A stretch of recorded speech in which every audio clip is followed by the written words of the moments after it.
I need you to give me a child." The words hung in the freezing air between them, impossible and raw. Ethan Vale, billionaire, widower, father, stood frozen in his doorway, staring at the trembling woman he'd quietly watched from across the street for months. Mia Carter's face was streaked with tears, her hands shaking so badly she could barely hold them still. This wasn't a conversation. It was a confession, a plea, a breaking point. What happens when grief becomes so unbearable that you ask a stranger for the impossible? Stay until the end, comment, and tell me what city you're watching from so I can see how far this story travels. The rain had been falling for 3 days straight. Not the gentle Oregon mist that people romanticized in travel magazines, but the kind of cold, relentless downpour that turned the world gray and made everything feel heavier than it should. Ethan Vale stood at the floor-to-ceiling window of his home office, watching water sheet down the glass, distorting the view of the street below. Somewhere out there, beyond the expensive landscaping and the wrought iron gates, the rest of the world kept spinning. Board meetings, quarterly reports, investor calls that never seemed to end. None of it mattered right now. His son Lucas was asleep upstairs. 6 years old, curly brown hair, gap-toothed smile that could light up a room when he wasn't being stubborn as hell. Ethan had read him 3 books tonight instead of the usual one because the kid had looked at him with those big eyes and said, "Please, Dad? Just one more?" And Ethan, who could negotiate million-dollar deals without flinching, had caved immediately. He rubbed his face, feeling the stubble he kept forgetting to shave. 32 years old, and he felt ancient some days. The house was too quiet. It had been too quiet for 4 years now, ever since Caroline died. Cancer. Fast and brutal and unfair in every possible way. She'd been 30 when it took her, and Lucas had been too young to understand why Mommy wasn't coming home from the hospital. Ethan still didn't have good answers for that.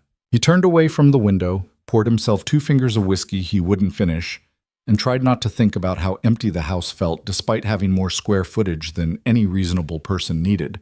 Across the street, a light was still on. Mia Carter's place.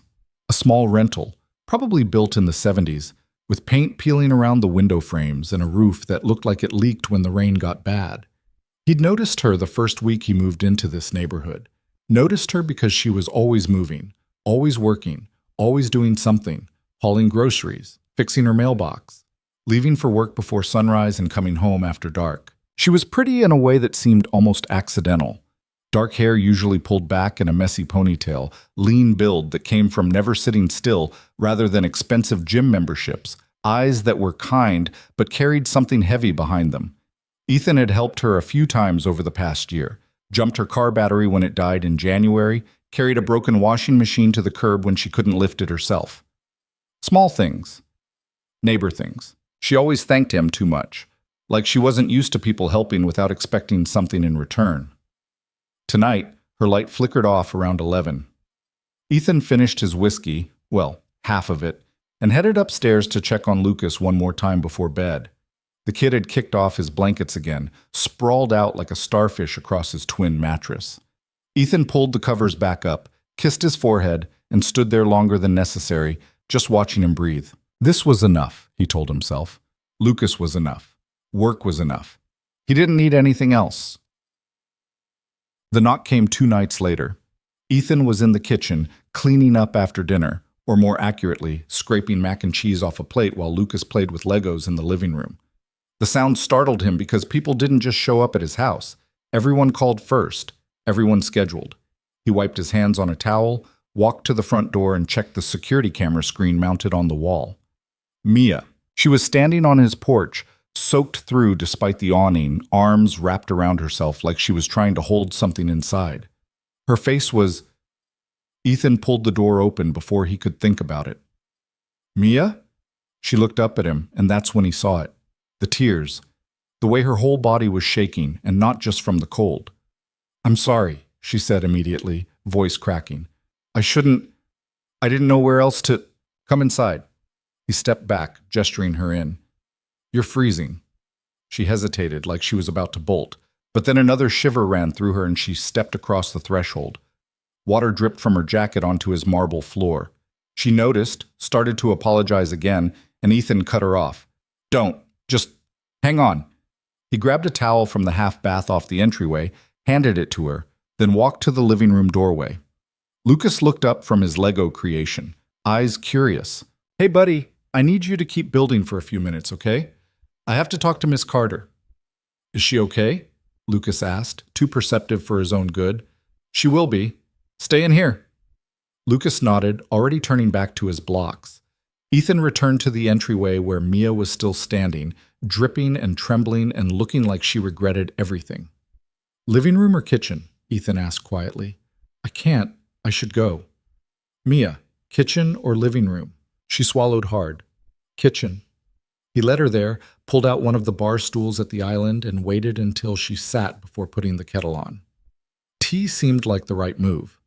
He had no idea if she even liked tea, but it gave him something to do with his hands while she tried to pull herself together. For a long minute, neither of them spoke. The kettle started to hiss. "I lost them," Mia said suddenly, voice barely above a whisper. Ethan turned. "What?" "My family. My husband. My daughter."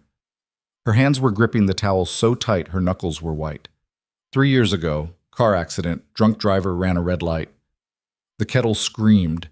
Ethan turned it off, poured hot water over a tea bag he'd dropped into a mug, and set it in front of her. She didn't touch it. "Mia, Emma was 4. Mia's voice cracked again. 4 years old. She loved dinosaurs. She had this stuffed T-Rex she carried everywhere, and she'd make up these elaborate stories about him. His name was Mr. Chomps." A broken laugh. "God, that's such a stupid name." "It's not," Ethan said quietly. "And David, my husband, he was a teacher, high school English. He'd come home every day complaining about how none of his students read the assigned books, and then he'd spend his evenings grading essays anyway because he cared so damn much." She finally looked up at Ethan, eyes red and swollen. They were everything. And then they were just gone. Ethan pulled out the stool next to her, sat down. He didn't touch her, didn't offer empty platitudes. He just waited. "I thought I could handle it," Mia continued. "I thought if I just kept working, kept moving, kept surviving, eventually it would hurt less. But it doesn't. It's been 3 years and I still wake up sometimes forgetting they're dead. I reach for David in bed and he's not there. I hear a kid laugh and I turn around expecting to see Emma." She pressed her hands against her face. "I can't do this anymore." "Can't do what?" "Be alone. Be empty. She dropped her hands, looked at him with something desperate and determined at the same time. "I want another chance." Ethan's chest tightened. "Mia, I want to be a mother again. I need to be a mother again. It's the only thing that ever made sense in my life, and losing her broke something in me that won't heal unless—" She stopped, took a shaky breath. "I don't have anyone. My parents are dead. David's family blamed me for the accident, said if I'd been driving instead of him, maybe he'd have seen the other car coming. I have no siblings, no close friends, no one who would—" "Wait." Ethan held up a hand, trying to process. "Are you asking me to help me have a child?" "Yes." The words came out in a rush, like she had to say them before she lost her nerve. "I know it sounds insane. I know we barely know each other, but you're kind and you're stable and you're a good father, and I can't go to some anonymous sperm bank and hope for the best. I need this to be real. I need to know the person who—" She stopped, looking at him with eyes that were begging him to understand. Ethan sat back, mind reeling. "Mia, this is crazy. I know. I was going to say complicated. That too." He ran a hand through his hair, trying to organize his thoughts into something coherent. A woman he barely knew had just shown up at his house in the middle of a rainstorm asking him to father her child. This wasn't something covered in any parenting book or business negotiation he'd ever been part of. "Why me?" he asked finally. Mia laughed, but there was no humor in it. "Because you're the only person in my life who's been kind without wanting something in return. Because I've watched you with Lucas, and I can see you're a good dad. Because—" She stopped, looked down at her hands. "Because I'm desperate and terrified, and I don't have anyone else to ask." The honesty of it hit him harder than any polished pitch ever could. "I don't want your money," she added quickly. "I don't want to trap you or complicate your life, I just want a chance to be a mom again. That's all." That's all, Ethan repeated, almost laughing at the absurdity. Mia, that's not a small thing. I know. This would change everything. I know. I have Lucas to think about. My work, my... I'm not asking you to marry me. I'm not asking you to raise the child with me. I'm just asking for help. Please. Her voice broke on the last word. I know I have no right to ask this. I know it's selfish and probably wrong and completely unfair to you, but I don't know what else to do. I've spent 3 years trying to figure out how to keep living, and this is the only answer I've found. Ethan stood up, walked to the window over the sink, stared out at the rain. His reflection looked back at him, tired, uncertain, completely out of his depth. Behind him, he heard Mia start to cry again. Quiet, broken sobs that she was trying to muffle. He thought about Caroline, about the plans they'd made for a big family, about how Lucas still asked sometimes when he was getting a brother or sister, about the emptiness that had settled into every corner of this too big house. He thought about loneliness, about grief, about what it meant to keep surviving versus actually living. I need time, he said, not turning around. This isn't a decision I can make right now. I understand. Mia's voice was steadier now. I'm sorry for dumping this on you. I should... Don't apologize. He finally turned to face her. You're asking me something huge, but you're being honest about it. That matters. She stood, wrapping the towel around her shoulders like a shawl. Thank you for listening, and for the tea I didn't drink. A small smile tugged at Ethan's mouth despite everything. You're welcome. He walked her to the door, watched her step back out into the rain. She paused on the porch, looked back at him. I meant what I said, about you being kind. That's not nothing. Then she was gone, hurrying across the street to her small house, leaving Ethan standing in his doorway with a million thoughts spinning through his head and no idea what to do with any of them. Lucas appeared at his elbow. Is Miss Carter sad? Ethan looked down at his son. Yeah, buddy, she is. Did you make her feel better? I don't know, I hope so. Lucas nodded seriously, then grabbed Ethan's hand. Come see what I built. And just like that, life went back to normal, or at least the appearance of normal. But as Ethan followed his son back to the living room, he knew nothing was normal anymore. Sleep didn't come easy that night. Ethan lay in bed, staring at the ceiling, replaying the conversation over and over. The desperation in Mia's voice, the way she'd looked at him like he was her last hope, the impossible things she was asking. He'd built a tech company from nothing. He'd navigated hostile takeovers, convinced skeptical investors, made decisions that affected thousands of employees. He'd raised a son alone through the worst grief of his life. But this was different. This wasn't business. This wasn't even just about him. It was about bringing a life into the world, about responsibility and connection and consequences he couldn't fully predict. It was about a woman who'd lost everything, asking him to help her find something worth living for again. Around 3 a.m, he gave up on sleep, went downstairs, and opened his laptop. He didn't know what he was looking for exactly. Answers, probably, or at least some framework for thinking about this rationally. Instead, he found himself looking at photos. Old photos from before Caroline got sick, family trips to the coast, Lucas as a baby, Caroline laughing at something he'd said. The 3 of them together, happy, whole. He missed her. Even after 4 years, he missed her so much it sometimes felt like drowning. But he also knew she wouldn't want him stuck in the past forever. She'd made him promise, near the end, that he'd keep living, that he'd give Lucas the best life possible, that he'd find happiness again if he could. Was this happiness?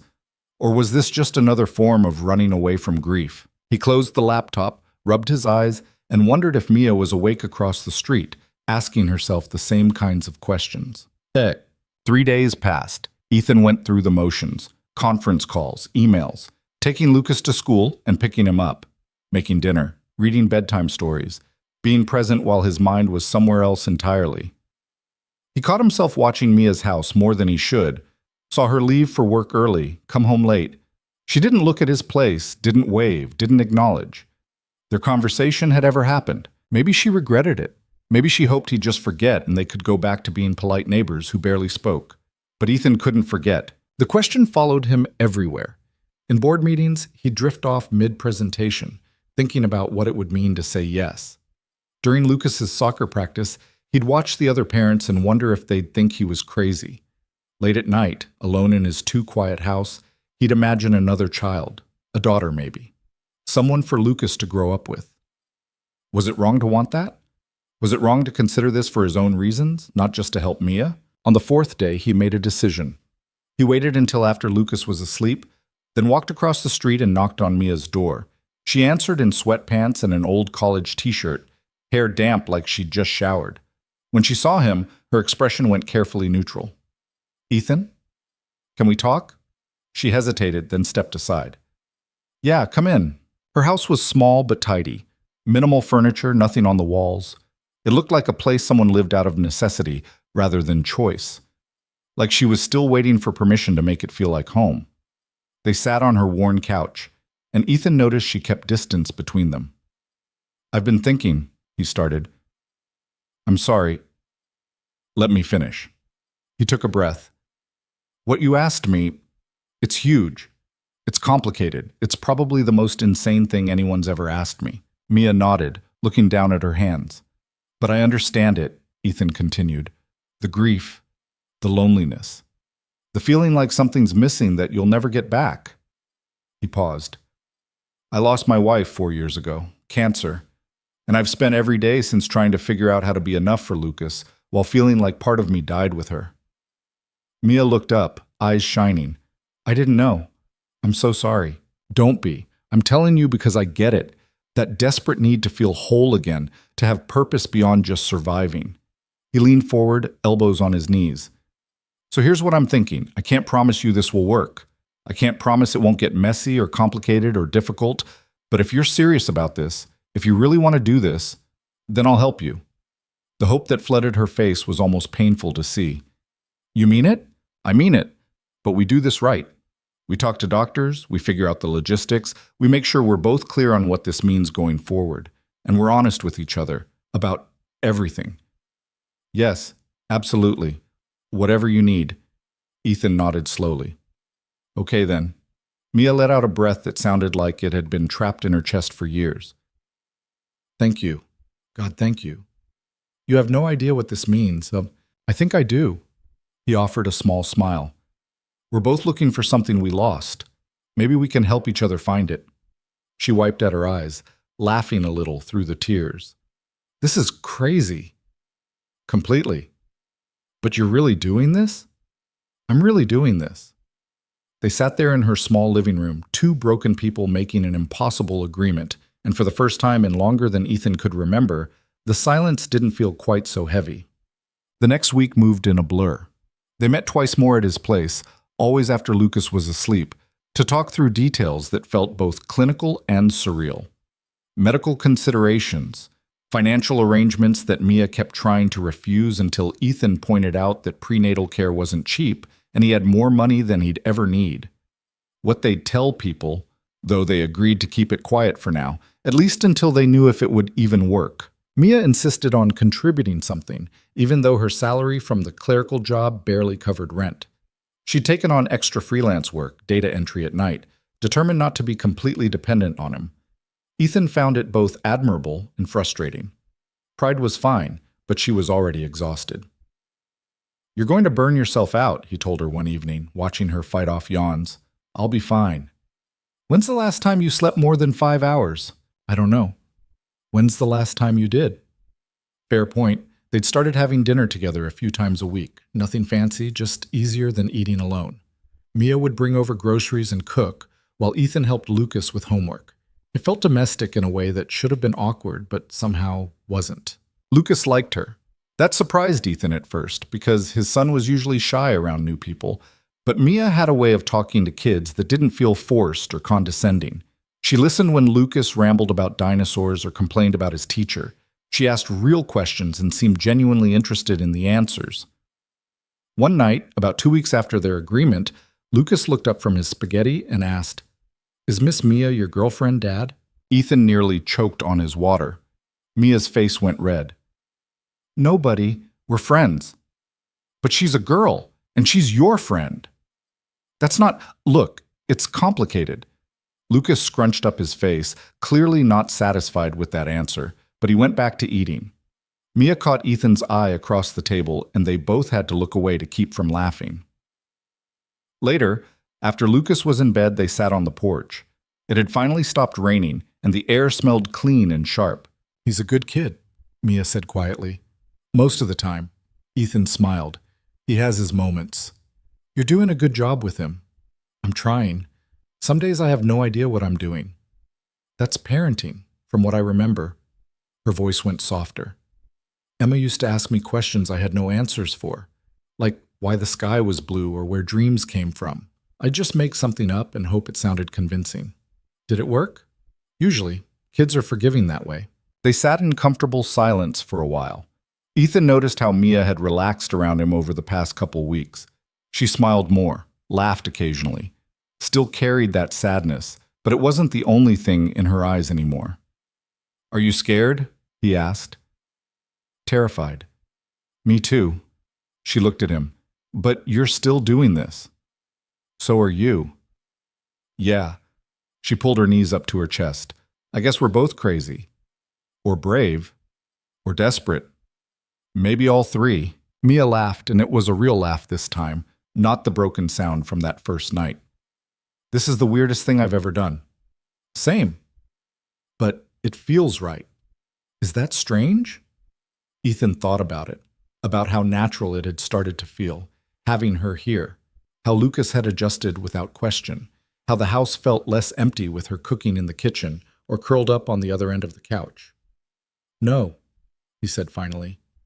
"It doesn't feel strange at all." The appointment was scheduled for the following Tuesday, a fertility clinic in Portland, about 2 hours north.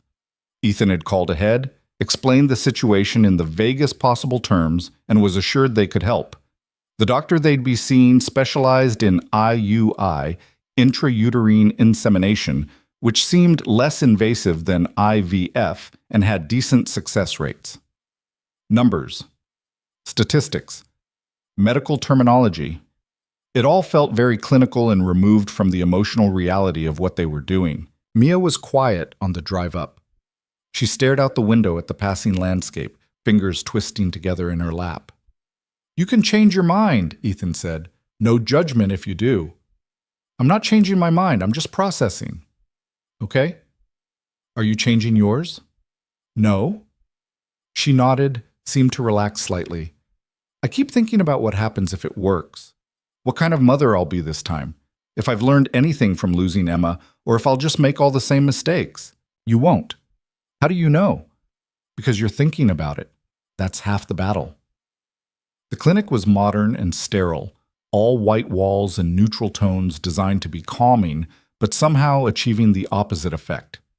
They checked in, filled out paperwork, and waited in a consultation room that smelled like antiseptic and something floral. Dr. Sarah Chen was in her 40s, professional but warm, and she didn't blink at their unconventional arrangement. "I've worked with all kinds of families," she said, settling into her chair. "What matters is that you're both consenting adults with a clear understanding of what you're pursuing." She walked them through the process: medical history, fertility testing, timing, success rates. It was a lot of information delivered quickly, and Ethan watched Mia try to absorb it all while looking increasingly overwhelmed. "How long does it usually take?" Mia asked. Dr. Chen gave her a kind smile. "That varies widely. Some people get pregnant on the first try. Others need several cycles. There's no way to predict with certainty." "But it's possible?" "Absolutely possible." They scheduled the necessary tests: blood work for Mia, sample collection for Ethan, follicle monitoring to track Mia's ovulation. It felt surreal, reducing something as significant as creating life down to appointments and procedures. On the drive home, Mia was even quieter than before. "Talk to me," Ethan said. "I'm scared it won't work." "It might not right away. And if it doesn't work at all, then we tried. That's more than most people do." She looked at him. "You're very calm about this." "I'm good at pretending." That got a small smile out of her. "Me too." They drove in silence for a while longer before Mia spoke again. "Thank you for doing this. I know I keep saying it, but I mean it. You didn't have to agree. You had every reason to tell me no." "Yeah, I did." "So why didn't you?" Ethan thought about that. About the real reasons beneath the practical ones. About loneliness and connection, and the weird way life sometimes gave you second chances when you least expected them. Because I wanted to, he said finally. Not just for you, for me too. For Lucas, for... He paused. I don't know exactly, but it felt right. Mia reached over and squeezed his hand briefly before pulling back. I'm glad it was you I asked. Me too. The tests came back positive. Both of them were medically cleared to proceed. No issues that would prevent conception. No red flags. Good chances all around, according to Dr. Chen. They scheduled the first IUI for early March. In the weeks leading up to it, something shifted between them. Not dramatically, not all at once, but in small increments that added up to something neither of them had names for yet. Dinners became daily instead of occasional. Mia started keeping spare clothes at Ethan's place because she ended up there so often. They fell into routines without discussing them. She'd cook, he'd clean up. He'd help Lucas with homework while she prepped vegetables. They'd watch TV together after Lucas went to bed, sitting closer on the couch each night. Ethan started noticing things. The way Mia hummed while she cooked, how she always made her tea too hot and then forgot about it until it went cold. The small scar on her wrist from a childhood bike accident. The fact that she read mystery novels but always figured out the ending halfway through and got annoyed about it. And he started wanting to know more. They talked more too. Real conversations that went beyond logistics and medical appointments. Mia told him about growing up in a small town in Idaho, about her parents dying when she was in college, about meeting David at a bookstore where they both reached for the same novel. Ethan told her about building his company, about the stress and the impossible hours, and wondering if it was all worth it, about Caroline's diagnosis and the year of treatment that didn't work, about learning to be a single father while trying not to fall apart.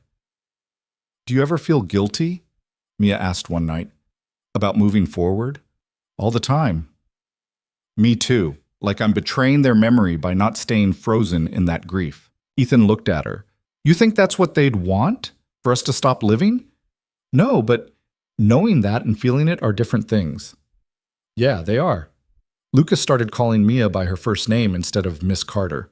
Small thing, but it felt significant, like she'd crossed some invisible threshold from neighbor to something closer to family. One Saturday, Ethan took them both to the coast.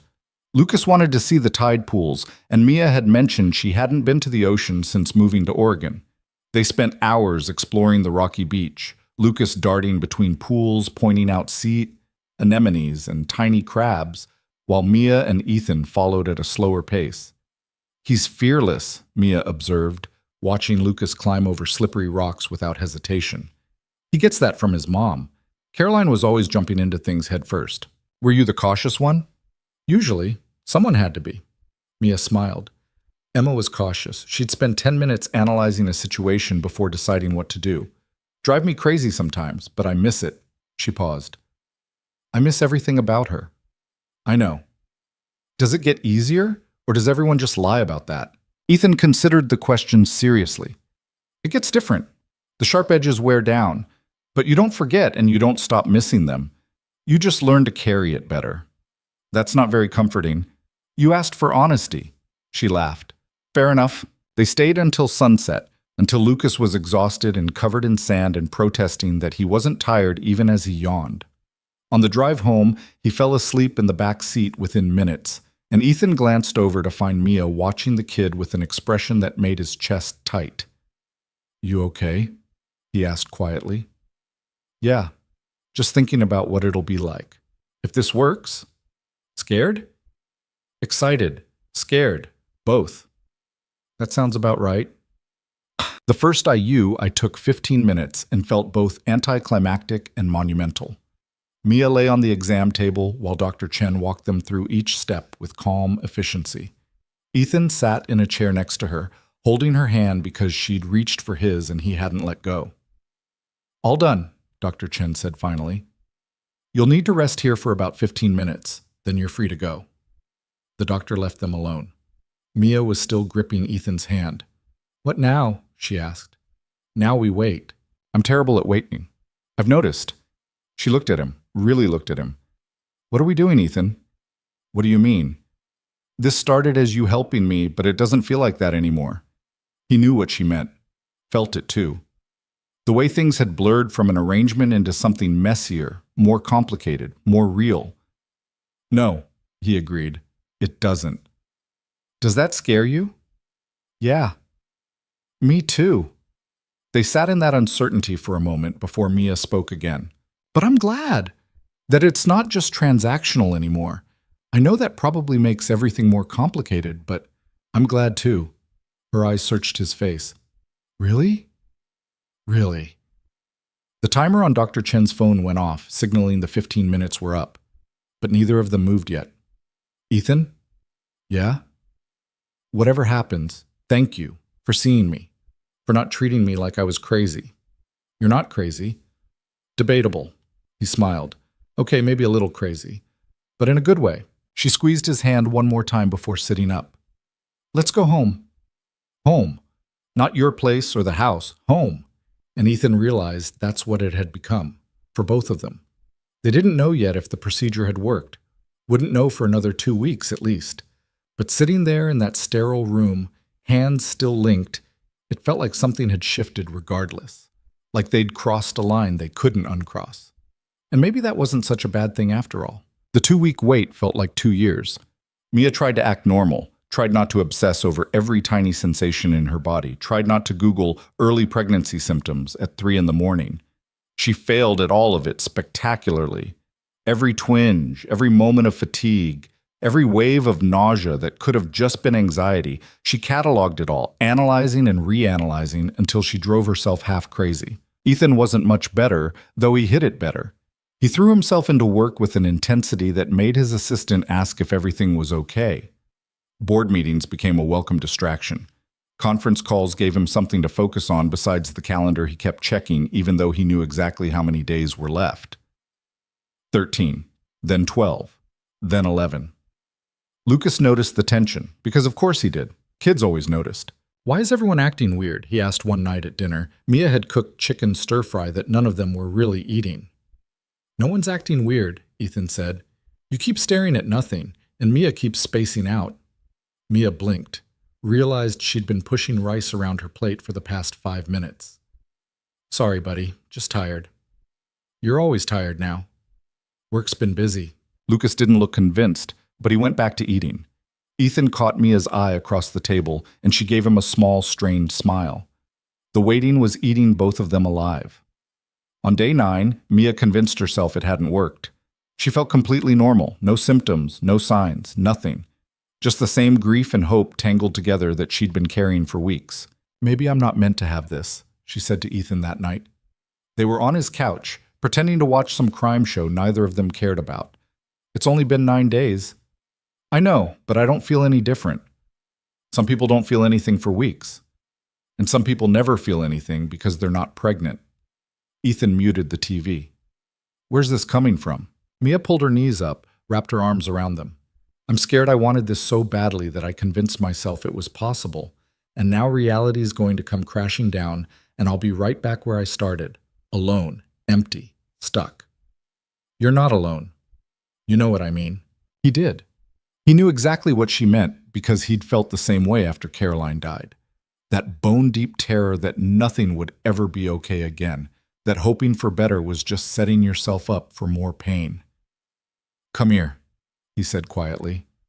Mia hesitated, then shifted across the couch until she was close enough that Ethan could pull her into his side. She leaned into him, and he felt how tense she was, every muscle tight with anxiety. Whatever happens, he said, we deal with it. Together. Okay? Okay. They sat like that for a long time, Mia gradually relaxing against him, while some detective on TV solved a murder they weren't watching. It should have felt weird, this physical closeness with someone who'd started as basically a stranger. But it didn't. It felt right in a way Ethan had stopped believing things could feel right. Ethan? Yeah? Thank you for not giving up on this. On me. I'm not going to. You say that now. I mean it. She tilted her head to look up at him. Why? You could have walked away a dozen times. This is messy and complicated and probably insane. Yeah, it is. So why are you still here? The honest answer lodged in his throat. Because somewhere between that first desperate conversation and now, this had stopped being just about helping her. It had become about him, too. About Lucas. About the possibility of building something real out of all this broken grief they'd both been carrying. But saying that out loud felt too big, too soon, too much. Because I want to be, he said instead. It was true, even if it wasn't the whole truth. Mia studied his face for a long moment, then nodded and settled back against him. Good. Day 14 finally arrived. Mia was supposed to take a home pregnancy test first thing in the morning. Then they'd go to the clinic for blood work to confirm. She'd bought 3 different brands of tests, then bought 3 more because apparently that's what anxiety looked like. 9 pregnancy tests lined up on her bathroom counter like tiny soldiers. She texted Ethan at 6 a.m. Can't do this alone. Can you come over? He was there in 5 minutes, still in sweatpants and a t-shirt, hair sticking up in 3 directions. Lucas was still asleep, and Ethan had left a note on the kitchen counter in case he woke up. Mia let him in without a word, and they stood in her tiny bathroom staring at the tests. 9? Ethan asked. Shut up. I didn't say anything. You were thinking it. He was, but he kept his mouth shut and picked up one of the boxes. Which one do you want to use first? I don't know. Does it matter? Probably not. Mia grabbed one at random, tore it open with shaking hands. Okay, I'm doing this. Want me to leave? No, just turn around. Ethan faced the door while Mia did what needed to be done. He heard the rustle of packaging, the sound of her breathing too fast, then finally her voice. Okay, it's done. 3 minutes. He turned back around. Mia had set the test on the counter and was now pacing the small space like a caged animal. 2 steps one way, pivot, 2 steps back. You're going to wear a hole in the floor, Ethan said. I can't stand still. Okay. What if it's negative? Then we try again. What if I can't handle trying again? You can. You don't know that. Yeah, I do. She stopped pacing, looked at him with eyes that were too bright. I don't know if I'm strong enough for this. Ethan crossed the small space between them, took her shoulders gently. You are. You've survived worse. You'll survive this too, whatever it says. But I want it so badly. I know. I want this to work so badly it physically hurts. I know, he said again, softer. Mia's phone timer went off. 3 minutes. They both froze. I can't look, Mia whispered. Want me to? She nodded, unable to speak. Ethan let go of her shoulders, walked to the counter, picked up the test. 2 lines. Clear as anything. Positive. His heart kicked against his ribs so hard it almost hurt. He looked at Mia, who was standing there with her hands pressed over her mouth, eyes wide and terrified and hopeful all at once. Well, she managed. He held up the test so she could see. For a second, Mia just stared. Then her knees buckled. Ethan caught her before she went down, and suddenly she was crying, huge, gasping sobs that shook her whole body. He held on tight while she fell apart, while months and years of grief and hope and desperation all came pouring out at once. It's positive, she kept saying between sobs.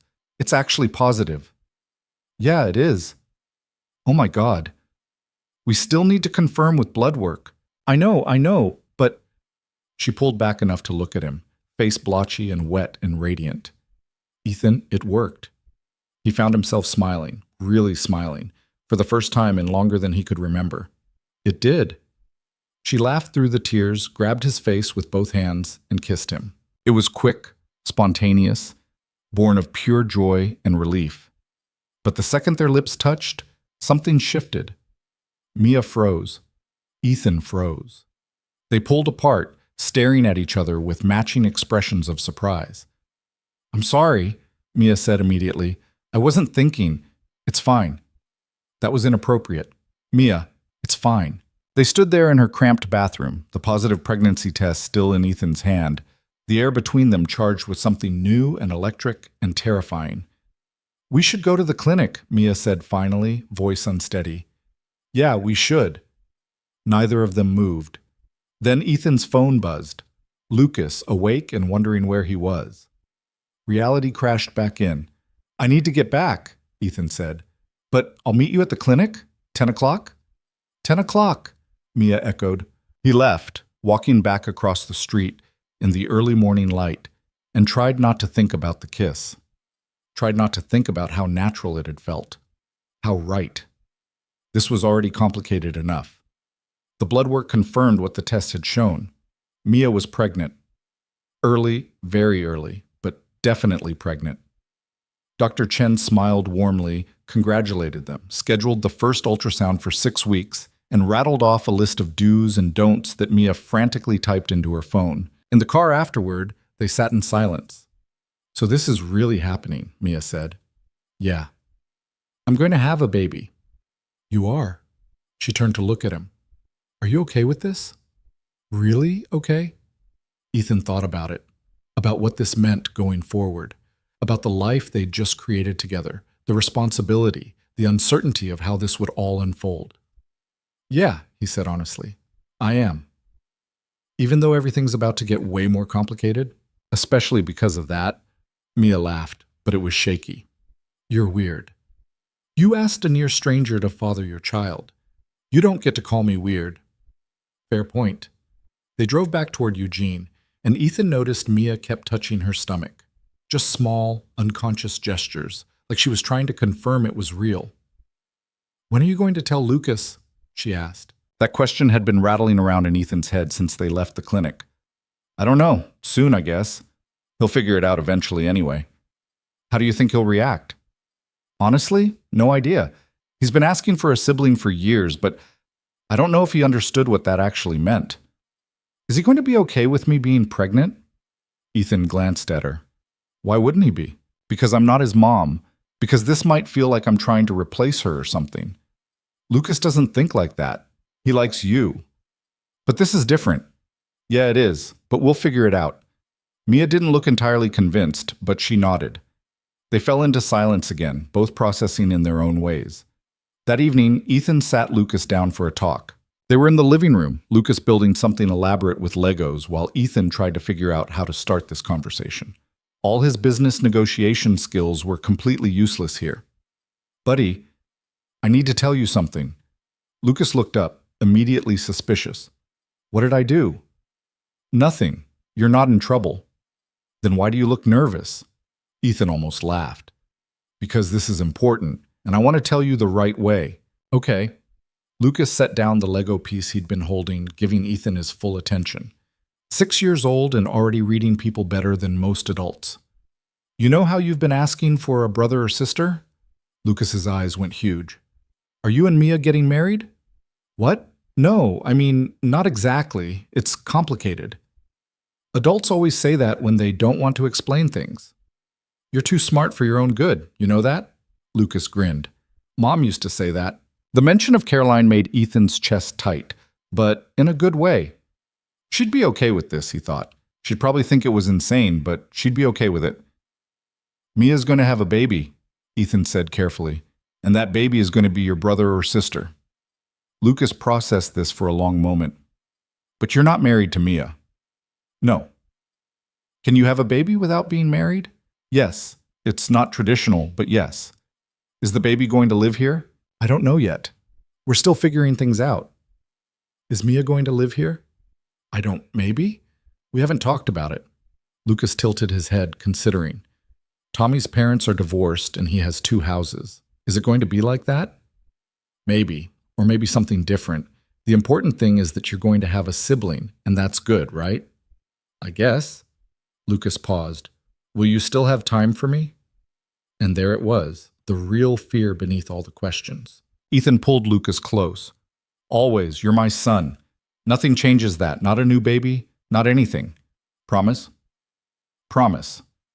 Lucas hugged him tight, and Ethan felt the kid's small body relax. "Okay, can it be a sister? Tommy has a brother and they fight all the time." Ethan laughed despite everything. "We don't get to choose, but I'll see what I can do." That night, after Lucas was asleep, Mia came over. She'd clearly been anxious all day, waiting to hear how Lucas took the news. "He okay?" she asked. The second Ethan opened the door. "He's fine.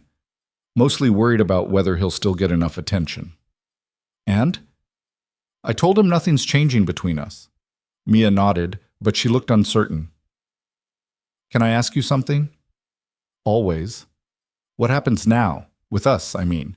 This started as me asking for help, but it's turned into something else, and I don't know what to call it. Ethan gestured for her to come inside. They ended up in the kitchen because that's where all their important conversations seemed to happen.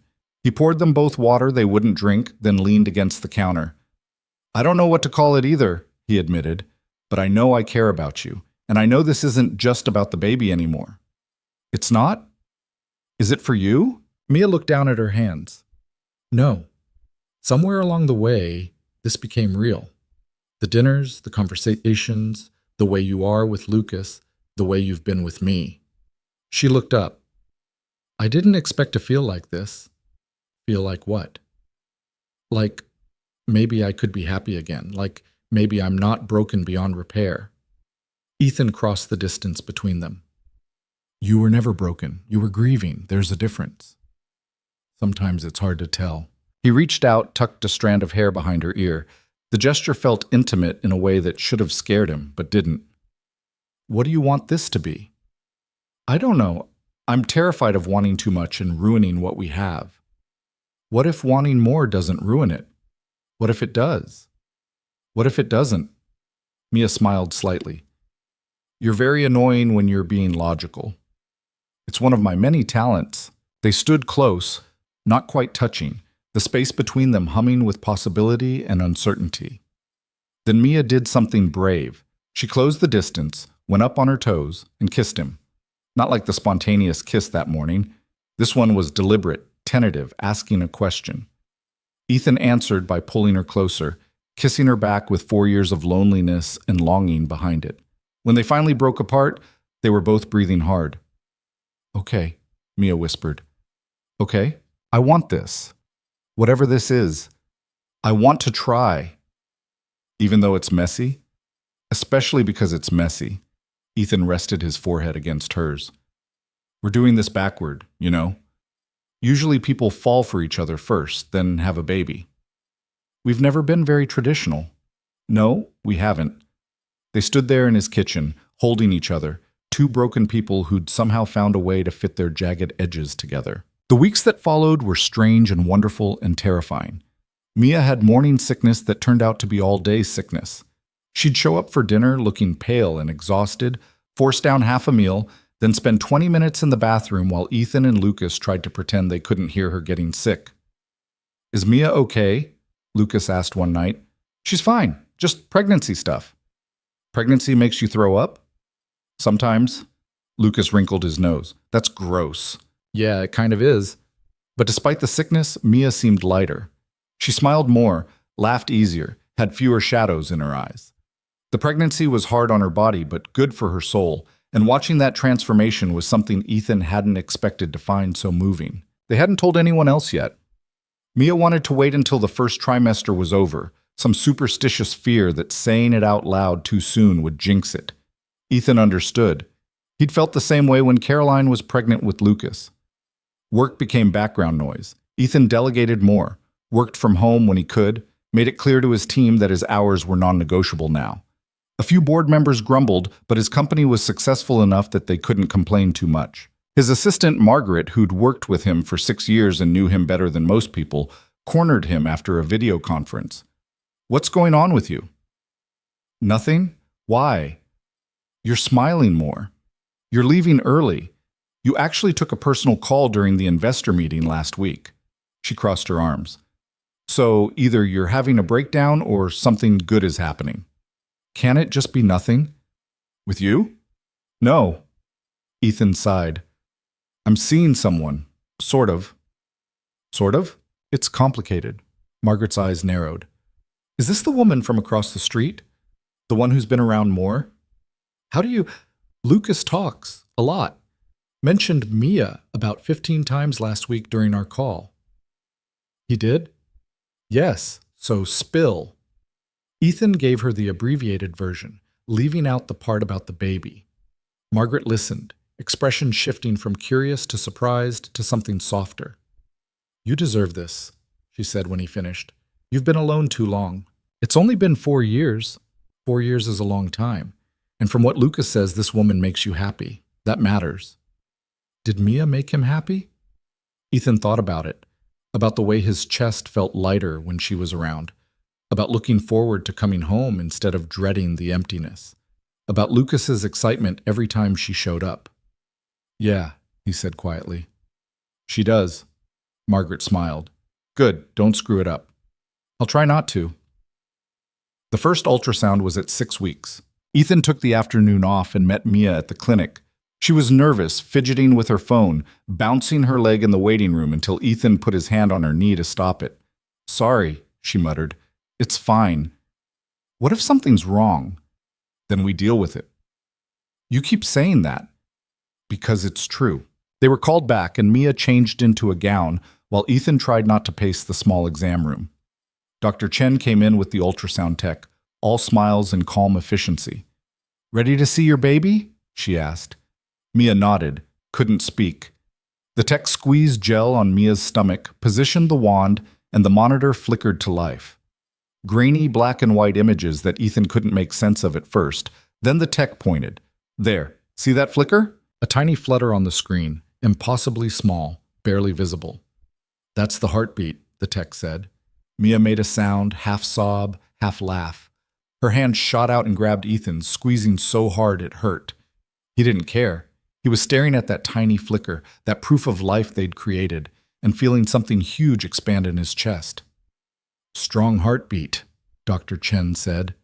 Everything looks good so far. The tech took measurements, pointed out the gestational sac, explained what they were seeing. Ethan heard maybe half of it.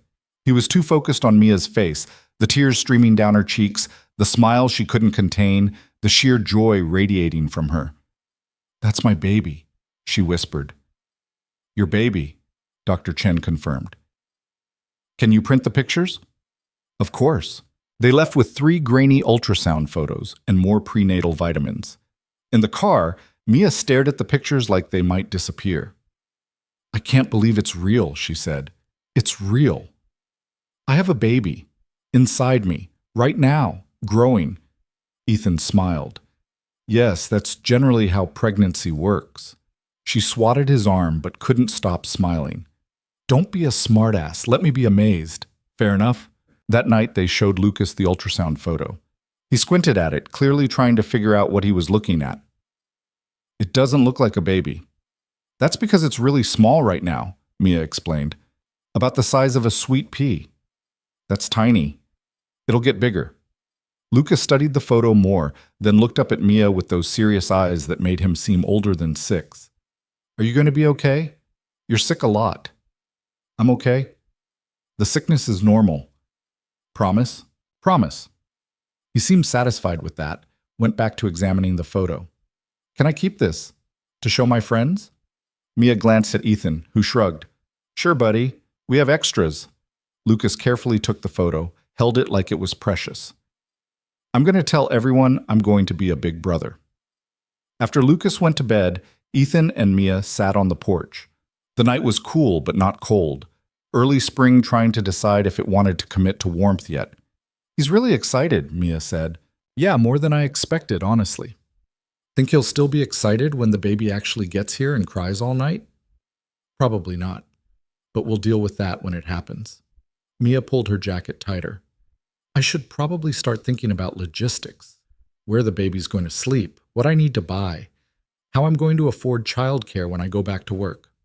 Or, Ethan said carefully, you could move in here. Mia went very still. What? You're here most nights anyway. Lucas is attached to you. It would make things easier, especially once the baby comes. He paused. Unless you don't want to. That's a big step. Yeah, it is. Are you sure? I wouldn't offer if I wasn't. Mia looked at him in the dim porch light. What are we doing, Ethan? Really? Because this started as you helping me have a baby, but now you're asking me to move in, and we're whatever we are, and I need to know what you're thinking. Ethan took a breath. Time for honesty, even if it was scary. I'm thinking that somewhere along the way I fell for you. I'm thinking Lucas is happier when you're around, and so am I. I'm thinking this baby deserves to have both of us present, not split between 2 houses. He met her eyes. I'm thinking I want this to be real. All of it. Like a family? Yeah, like a family. Mia was quiet for a long time. Then, I'm scared. Of what? Of wanting this too much. Of building something and then losing it again. I don't think I could survive that twice. You won't have to.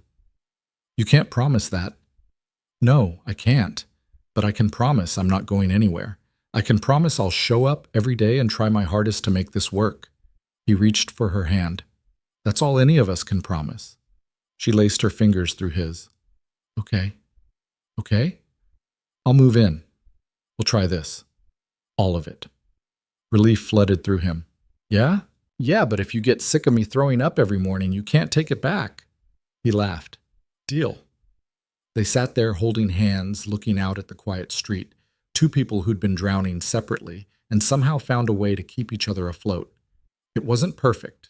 It wasn't simple. But it was real. And that was enough. Mia moved in the following week. She didn't have much. A decade of living on poverty wages meant most of her possessions fit in Ethan's SUV in 2 trips. He gave her the guest room to set up however she wanted, but she ended up spending most nights in his bed anyway, curled into his side like she was afraid he'd disappear if she let go. Lucas adjusted faster than expected. He helped Mia unpack, appointed himself official tour guide of the house, and started calling her Mia instead of Miss Mia, which felt significant somehow. Life settled into a new rhythm. Mornings were chaos. Mia sick in the bathroom, Ethan trying to get Lucas ready for school, everyone running late. Evenings were better. Dinner together, homework at the kitchen table, Mia reading to Lucas before bed while Ethan cleaned up. It felt like family, not the family Ethan had before, not the family Mia had lost, but something new, built from broken pieces that somehow fit together. And for the first time in years, the future didn't feel like something to survive. It felt like something to look forward to. The 2 weeks that followed felt like the longest stretch of time Ethan had ever experienced, and he'd lived through quarterly earnings reports that seemed to last forever. Every day crawled by with an excruciating slowness that no amount of work or distraction could fix. Mia was worse. She checked symptoms obsessively on her phone, analyzed every tiny change in how she felt, convinced herself it had worked, and then that it hadn't about 17 times a day. I think I felt something, she said one evening, hand pressed to her stomach. Ethan looked up from where he was loading the dishwasher. It's been 6 days. You wouldn't feel anything yet. You don't know that. Mia, biology doesn't work that fast. She glared at him, but there was no real heat in it. Let me have this. Have what? Phantom symptoms? Hope. Let me have hope. He dried his hands on a towel, walked over to where she sat at the kitchen island. You can have hope without driving yourself crazy, analyzing every twinge. I'm not driving myself crazy? You Googled early pregnancy symptoms 43 times yesterday. You were counting? Your search history is still logged in on my laptop from when you used it. Mia buried her face in her hands. I'm being ridiculous. Little bit. I just want to know. I know. Ethan pulled out the stool next to her. But we have to wait. That's part of this. She looked at him through her fingers. You're annoyingly rational about everything. One of us has to be. I hate it. No, you don't. She dropped her hands, managed a small smile. No, I don't. Lucas wandered in from the living room, carrying a drawing he'd been working on for the past hour. He held it up proudly, a crayon rendering of what appeared to be 3 stick figures and a dog, though the proportions were wildly off. Who's this? Ethan asked, pointing to the tallest figure. That's you, and that's me, and that's Mia. Lucas pointed to each in turn. And that's the dog we're going to get. We're not getting a dog. But Dad, we've talked about this. Dogs are a lot of work. Lucas's face fell in that devastating way only 6-year-olds could manage. Mia intervened before the kid could really get going. What kind of dog? She asked. A big one, like a lab or something. They're good with kids. They are, Mia agreed. But your dad's right. They need a lot of attention. We could give it attention. We're home all the time now.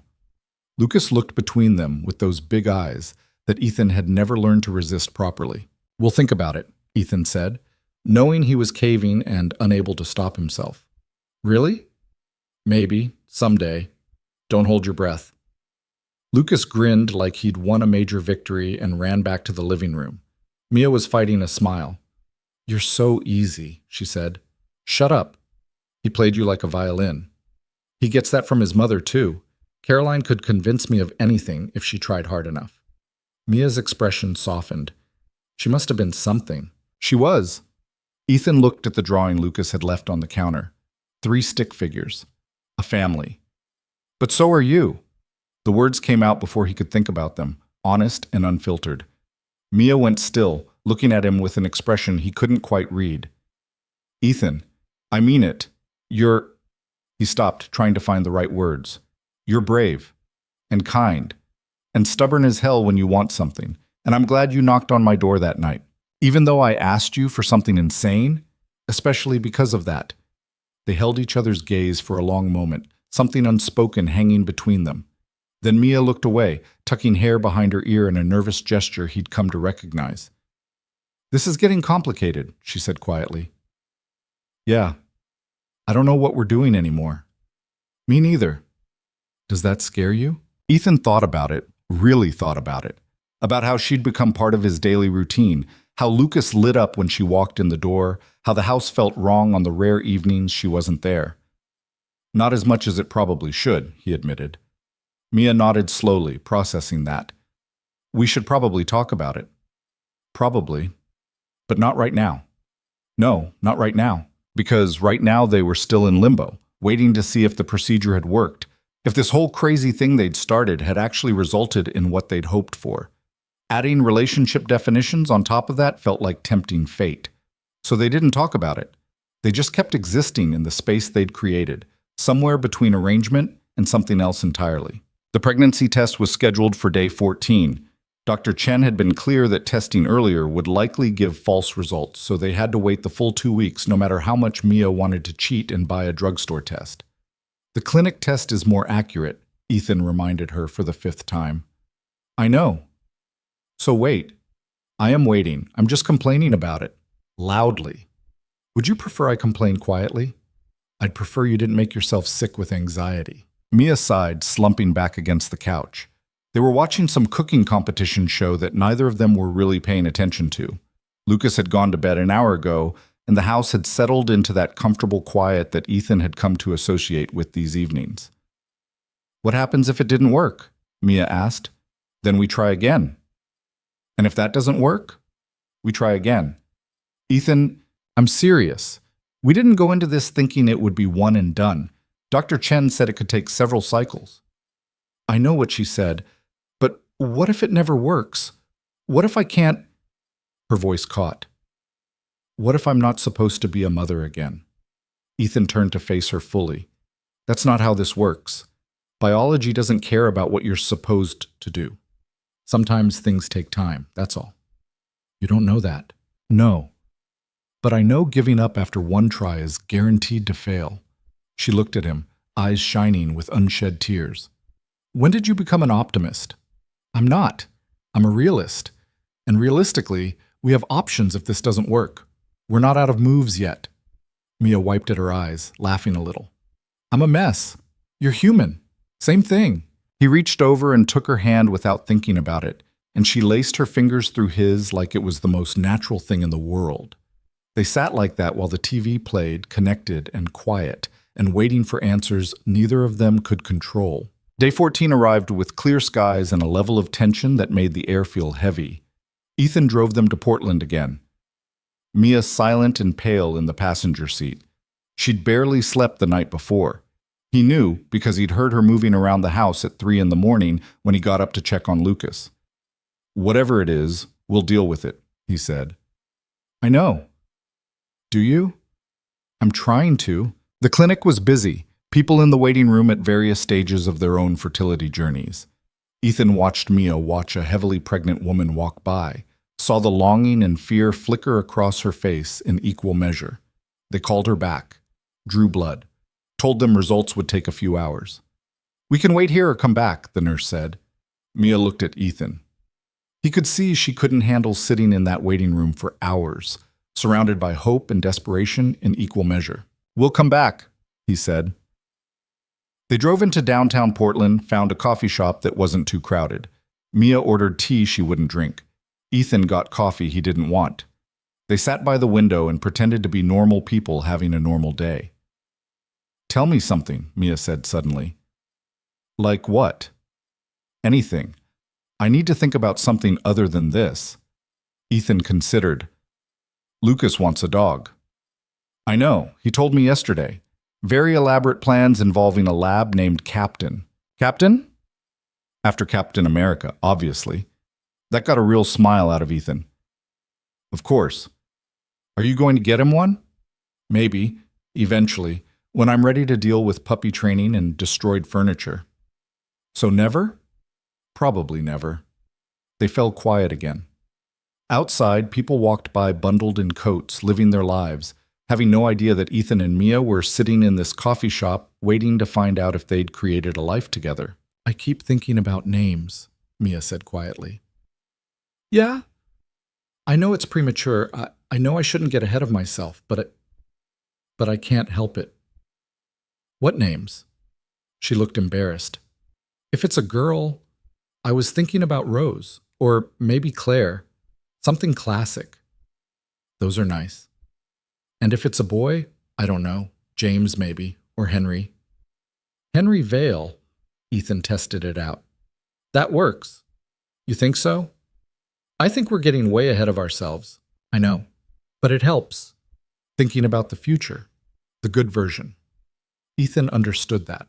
Hope as a coping mechanism. Future casting to avoid sitting with present uncertainty. "Rose Carter," he said. "That's good too." Mia's eyes went wide. "Carter? It's your last name, isn't it? I didn't know if... Mia, if this works, this is your baby. Your last name makes sense.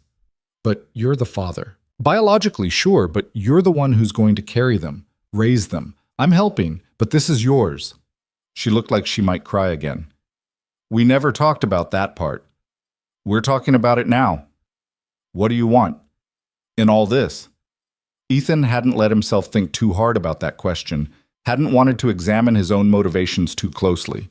But sitting here with Mia, hours away from knowing if this had worked, he couldn't avoid it anymore. "I want Lucas to have a sibling," he said slowly. "I want you to be happy. I want..." He stopped, then pushed forward. "I want to stop feeling like I'm just going through the motions. I want this house to feel like a home again, and I think maybe this could help with that. For both of us." "That's a lot to put on one hypothetical baby." "Yeah, probably unfair. But honest. I'm trying to be." Mia reached across the table, took his hand. "Me too." They stayed there until it was time to go back to the clinic, fingers intertwined, two people hoping for something they couldn't guarantee. The nurse called them back to a consultation room. Dr. Chen came in a few minutes later with a tablet and an expression that gave nothing away. Ethan felt Mia tense next to him. "So," Dr. Chen said, sitting down, "we have your results." "And?" Mia's voice was barely a whisper. Dr. Chen smiled. "Congratulations. You're pregnant." The world tilted sideways for a second. Ethan heard Mia make a sound, half sob, half laugh. And then she was crying for real, hands covering her face as her whole body shook. "We'll want to monitor levels over the next few weeks to make sure everything is progressing normally," Dr. Chen continued. "But your HCG numbers look good. Very good, actually." Ethan couldn't speak, couldn't process, just sat there while Mia cried and the doctor talked about next steps and follow-up appointments and all the practical details that suddenly mattered in a completely different way. It had worked. They'd actually done it.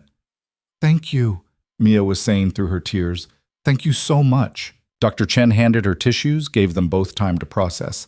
Eventually, they made it through the necessary scheduling and information, then found themselves back in Ethan's car, sitting in the parking lot. Mia hadn't stopped crying. "Hey," Ethan said softly. "You okay?" "I'm pregnant." "Yeah. We did it. We did." She turned to look at him, face blotchy and eyes red and smiling so wide it looked like it hurt. "Ethan, we actually did it." And then she was hugging him, arms around his neck, and Ethan hugged her back, feeling her shake with emotion against him. "Thank you," she whispered. I don't know how to ever thank you enough. You don't have to thank me. Yes, I do. You gave me this. You gave me hope when I didn't think I had any left. Ethan pulled back enough to look at her face. We did this together. I know, but still. She wiped at her eyes. I'm going to be a mom again. You are. I'm terrified. Good. Means you'll pay attention. That made her laugh, and Ethan started the car, began the drive home. Mia kept her hand on her stomach the whole way, like she was protecting something precious. Which she was, he supposed. They didn't talk much on the drive. What was there to say that they hadn't already said? Everything had changed in that consultation room, shifted from hypothetical to real in the span of a single sentence. Mia was pregnant. With his child. The weight of that didn't fully hit Ethan until they pulled into his driveway and he saw Lucas's face in the front window waiting for them to get home. We should tell him, Mia said, following his gaze. You sure? He's going to be a big brother. He should know. Okay, but maybe simple. He's 6. I can do simple. They went inside to find Lucas playing with his Legos, but clearly distracted. He jumped up when they walked in. Did it work? He asked. Ethan blinked. How do you... I heard you talking to Mia about babies. I'm not stupid, Dad. We never said you were. Lucas looked between them expectantly. So? Did it work? Mia crouched down to his level. It did. I'm going to have a baby. So I'm getting a brother or sister? You are. In about 8 months.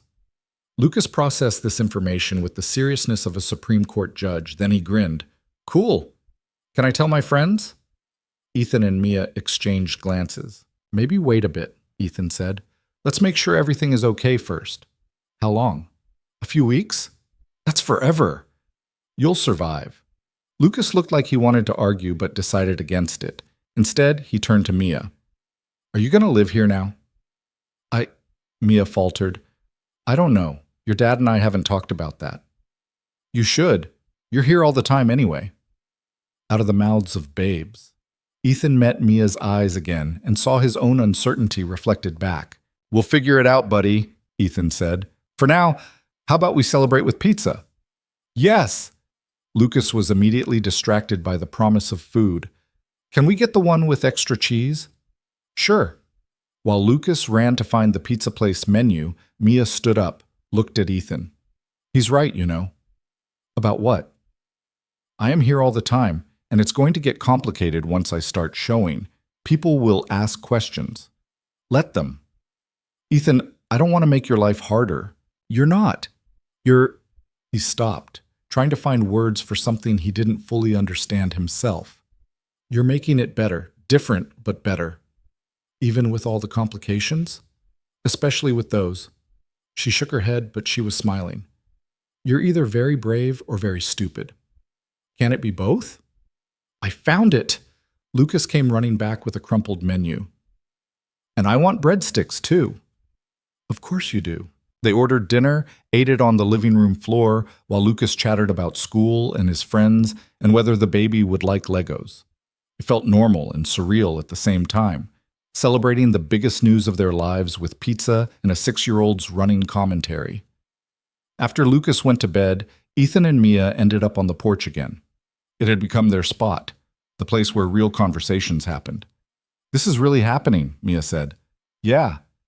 I keep waiting to wake up. I know the feeling.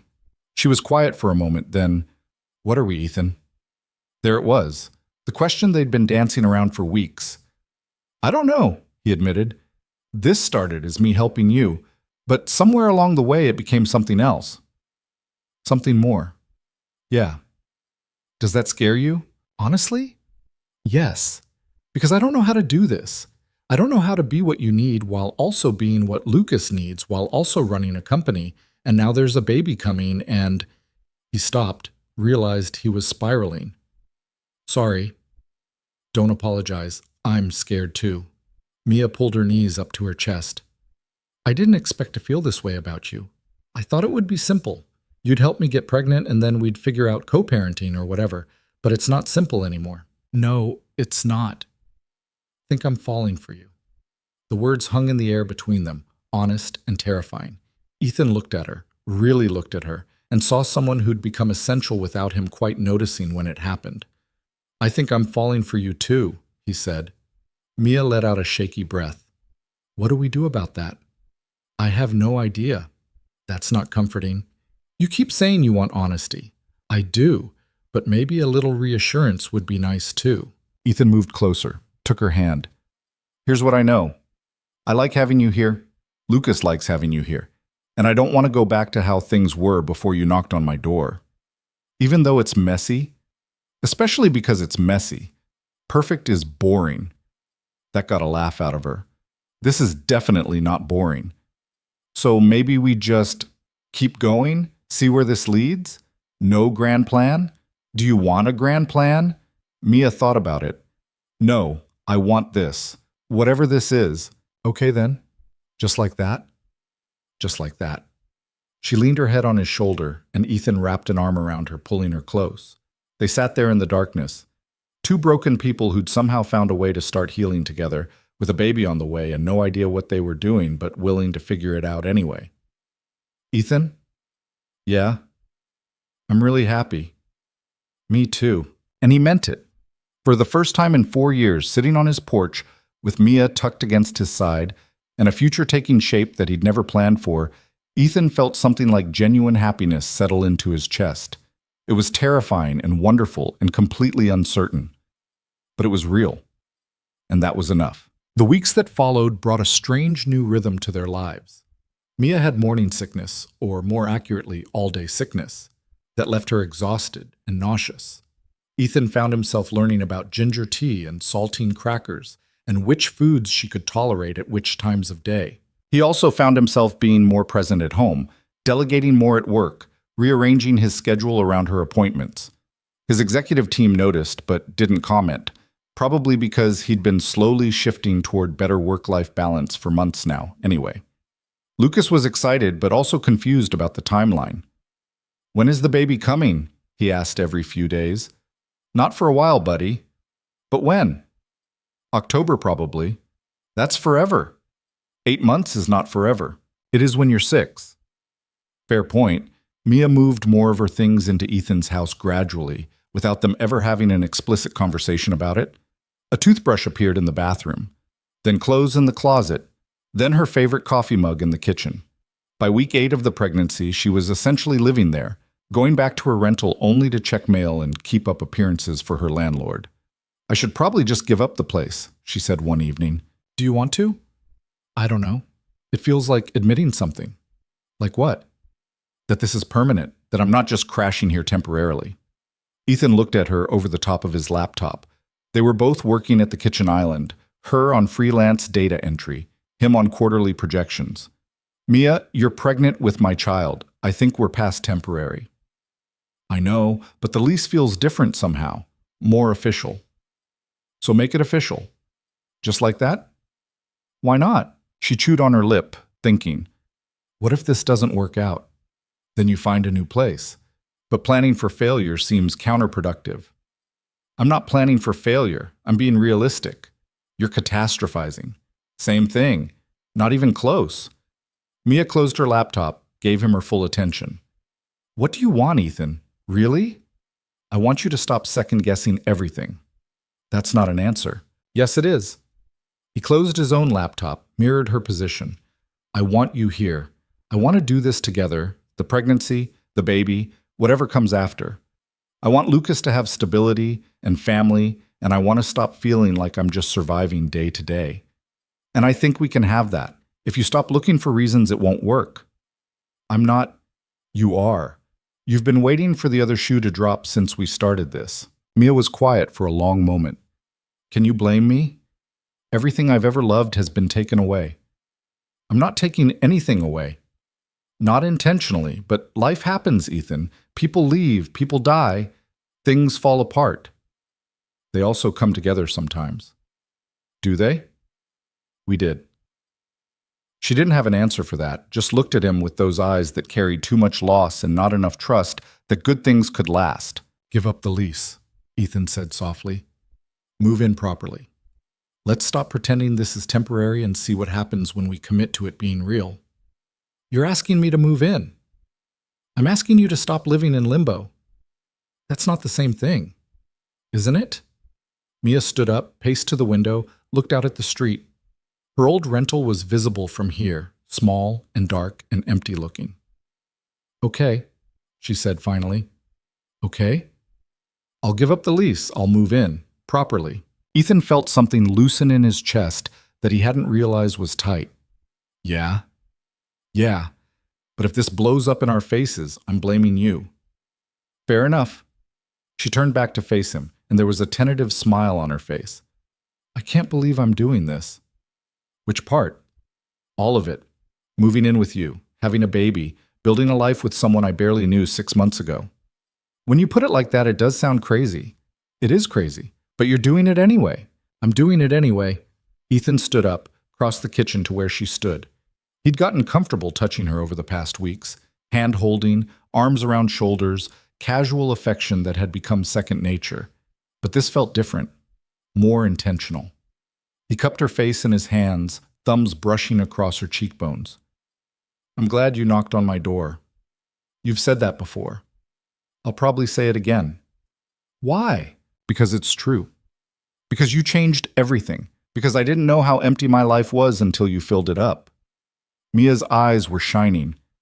That's the most romantic thing anyone's ever said to me. Really? That's the bar? Shut up and kiss me. So he did. And it felt like everything clicking into place at once, like this was what they'd been building towards since that first desperate conversation, since all the dinners and late-night talks and gradual collision of their lives. When they finally pulled apart, Mia was smiling. Well, she said, I guess we're really doing this. All of it. The baby, the moving in, the relationship that we've been pretending wasn't a relationship. All of it. Okay then. Okay. They stood there in the kitchen, holding each other. And Ethan thought about how strange life was. How it could take everything away and then give you something completely different in return if you were brave enough to reach for it. He'd lost Caroline. Mia had lost David and Emma. They'd both been hollowed out by grief and loneliness. But somehow, impossibly, they'd found each other. And maybe that was enough to build on. Maybe that was more than enough. Moving Mia's belongings out of the rental took less time than Ethan expected. She didn't have much. A decade of loss and financial struggle had taught her to travel light. A few boxes of clothes, some kitchen items she was attached to, books that had survived multiple moves, and a single photo album she handled like it might shatter. That's everything? Ethan asked, loading the last box into his truck. That's everything. Mia looked back at the empty apartment, keys still in her hand. Feels weird. I've lived here for 2 years. Any regrets? About leaving? No. About how little I accumulated? Maybe. Lucas was helping, or trying to, by carrying a box of books that was probably too heavy for him, but he refused to admit it. He staggered past them toward the truck, face red with effort. Need help, buddy? Ethan called. I got it. He's going to drop it, Mia said quietly. Probably, but he needs to figure that out himself. Sure enough, Lucas made it 3 more steps before the box slipped from his grip and hit the pavement. Books scattered everywhere.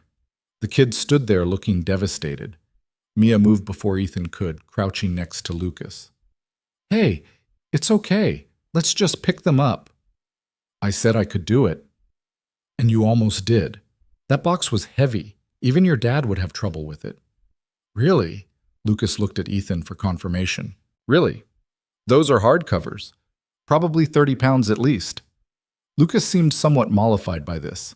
He helped Mia gather the books back into the box, and this time Ethan carried it to the truck while Lucas supervised. By noon, they had everything moved in. Mia's belongings barely made a dent in Ethan's house.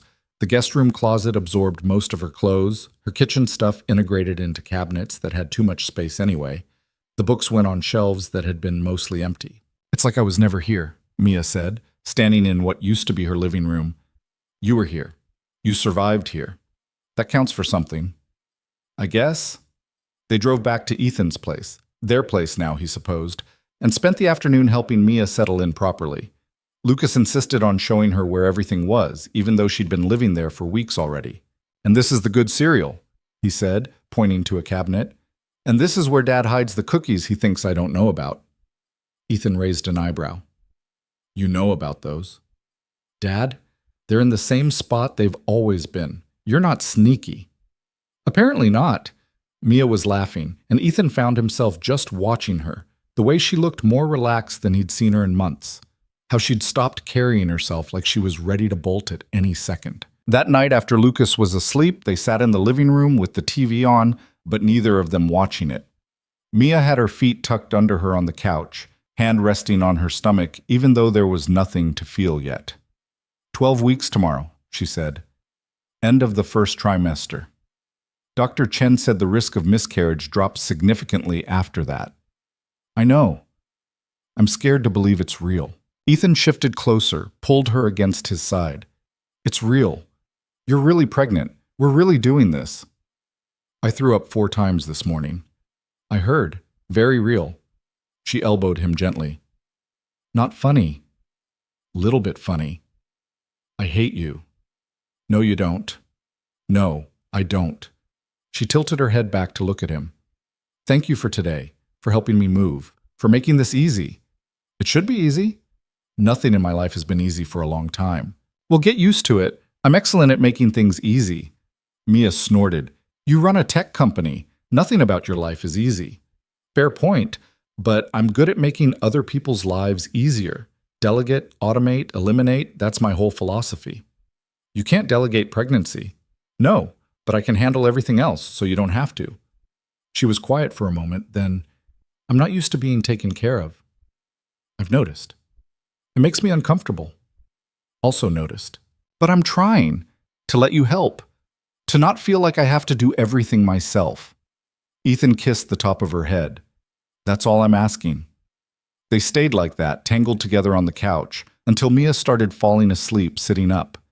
Ethan guided her to bed, the guest room still, even though they'd kissed, even though they'd admitted feelings, because some things needed to happen gradually, and Mia still needed her own space.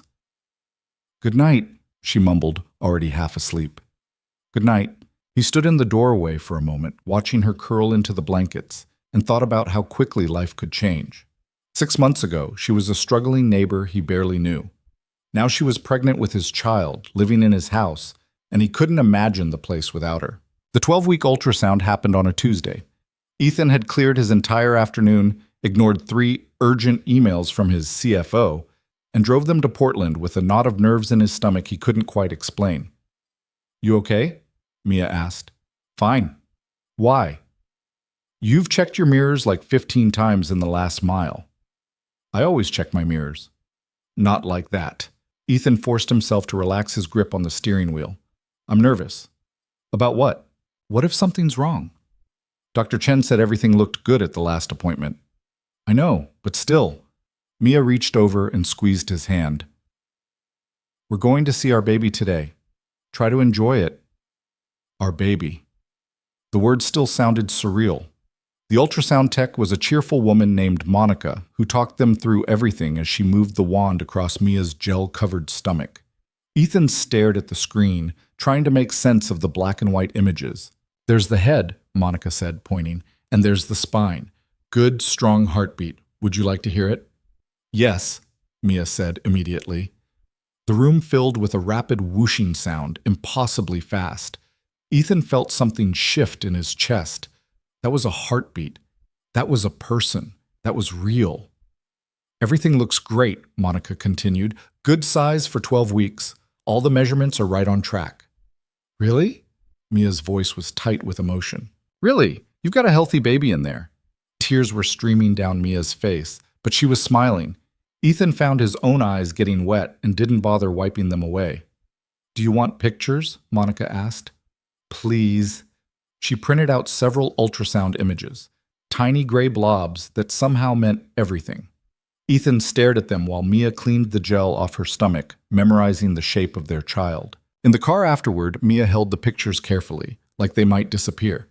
That was real, she said. Yeah. We made that. We did. Ethan, we made a person. He glanced over at her, saw wonder and terror and joy all mixed together on her face. How are you feeling? Overwhelmed, happy, scared, all of it at once. That sounds about right. When do we tell people, like officially? Whenever you want. Mia thought about it. Lucas already knows. We should probably tell your family. And I should call David's sister. We've been out of touch, but she'd want to know. You don't have to tell her. I do. She's the only family I have left, even if we don't talk much. Mia looked down at the ultrasound pictures. She'll probably think I'm crazy. Are you crazy? Definitely. Then she'll be right. That got a laugh out of her. Thanks for the support. Anytime. They stopped for lunch on the way home, a small diner that served breakfast all day. Mia ordered pancakes and actually ate them, first meal she'd kept down all week. Ethan counted it as a victory. I want to do the nursery, she said suddenly. Okay. Like, really do it. Paint, furniture, the whole thing. We have time. I know, but I want to start. I want to make it real. Ethan understood. Nesting or preparing or whatever you wanted to call it, she needed tangible proof that this was happening, that she got to be a mother again. What colors? He asked. I don't know yet. Something warm, not the typical pink or blue thing. Yellow? Maybe. Or green. Something that feels happy. We'll figure it out. They spent the rest of lunch talking about nursery plans, debating cribs versus bassinets, discussing whether they needed a rocking chair or if that was overkill. Normal parent stuff. Future planning. It felt good. Back home, Lucas met them at the door. Did you see the baby? Mia handed him one of the ultrasound pictures. Right there. Lucas squinted at it. That's the baby? Yep. It looks like a blob. It's a very important blob, Ethan said. Can I keep this picture? Mia looked surprised. You want to? Yeah, for my room, so I can show people. Sure, buddy. It's yours. Lucas ran off clutching the ultrasound image, already planning where to hang it. Ethan and Mia exchanged glances. He's excited, Mia said. He's been asking for a sibling since he was 4. Think he knows what he's getting into? Not even a little bit. We should probably prepare him.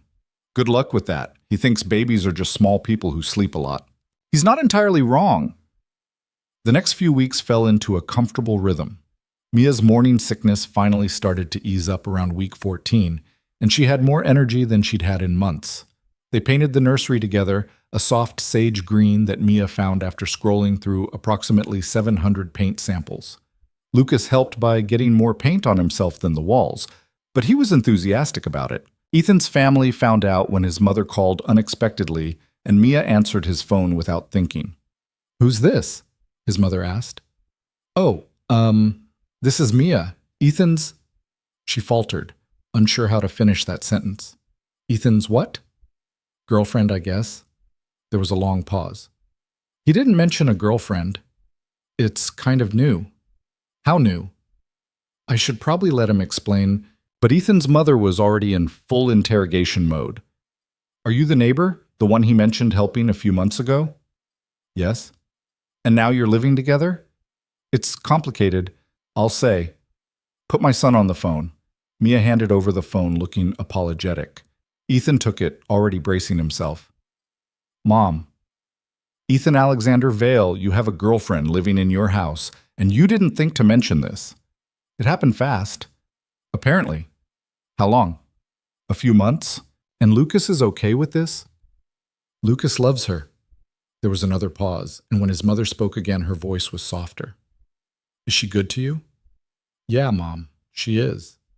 Then I want to meet her, properly, not over the phone while ambushing her. We'll come visit. This weekend. Mom, this weekend, Ethan, I'm not negotiating. She hung up before he could argue. Ethan looked at Mia. We're going to meet my mother this weekend. Oh no, it'll be fine. She thinks I'm some random woman who moved in on you. She'll get over it once she meets you. You don't know that. I know my mother. She's protective, but she's fair, and she'll love you. Mia looked unconvinced. What if she asks about the baby? Then we tell her. Just like that? Just like that. Mia, we can't keep this secret forever. People are going to find out. I know, I wanted more time before dealing with judgment. My mother won't judge. Everyone judges. Ethan pulled her close, kissed her forehead. Then let them. We know what we're doing. That's what matters. Do we? know what we're doing. Not even a little bit, but we're doing it anyway. That Saturday, they drove to Eugene proper, to the suburban house where Ethan grew up. His mother answered the door before they even knocked, pulling Ethan into a hug, and then turning to Mia with an appraising look.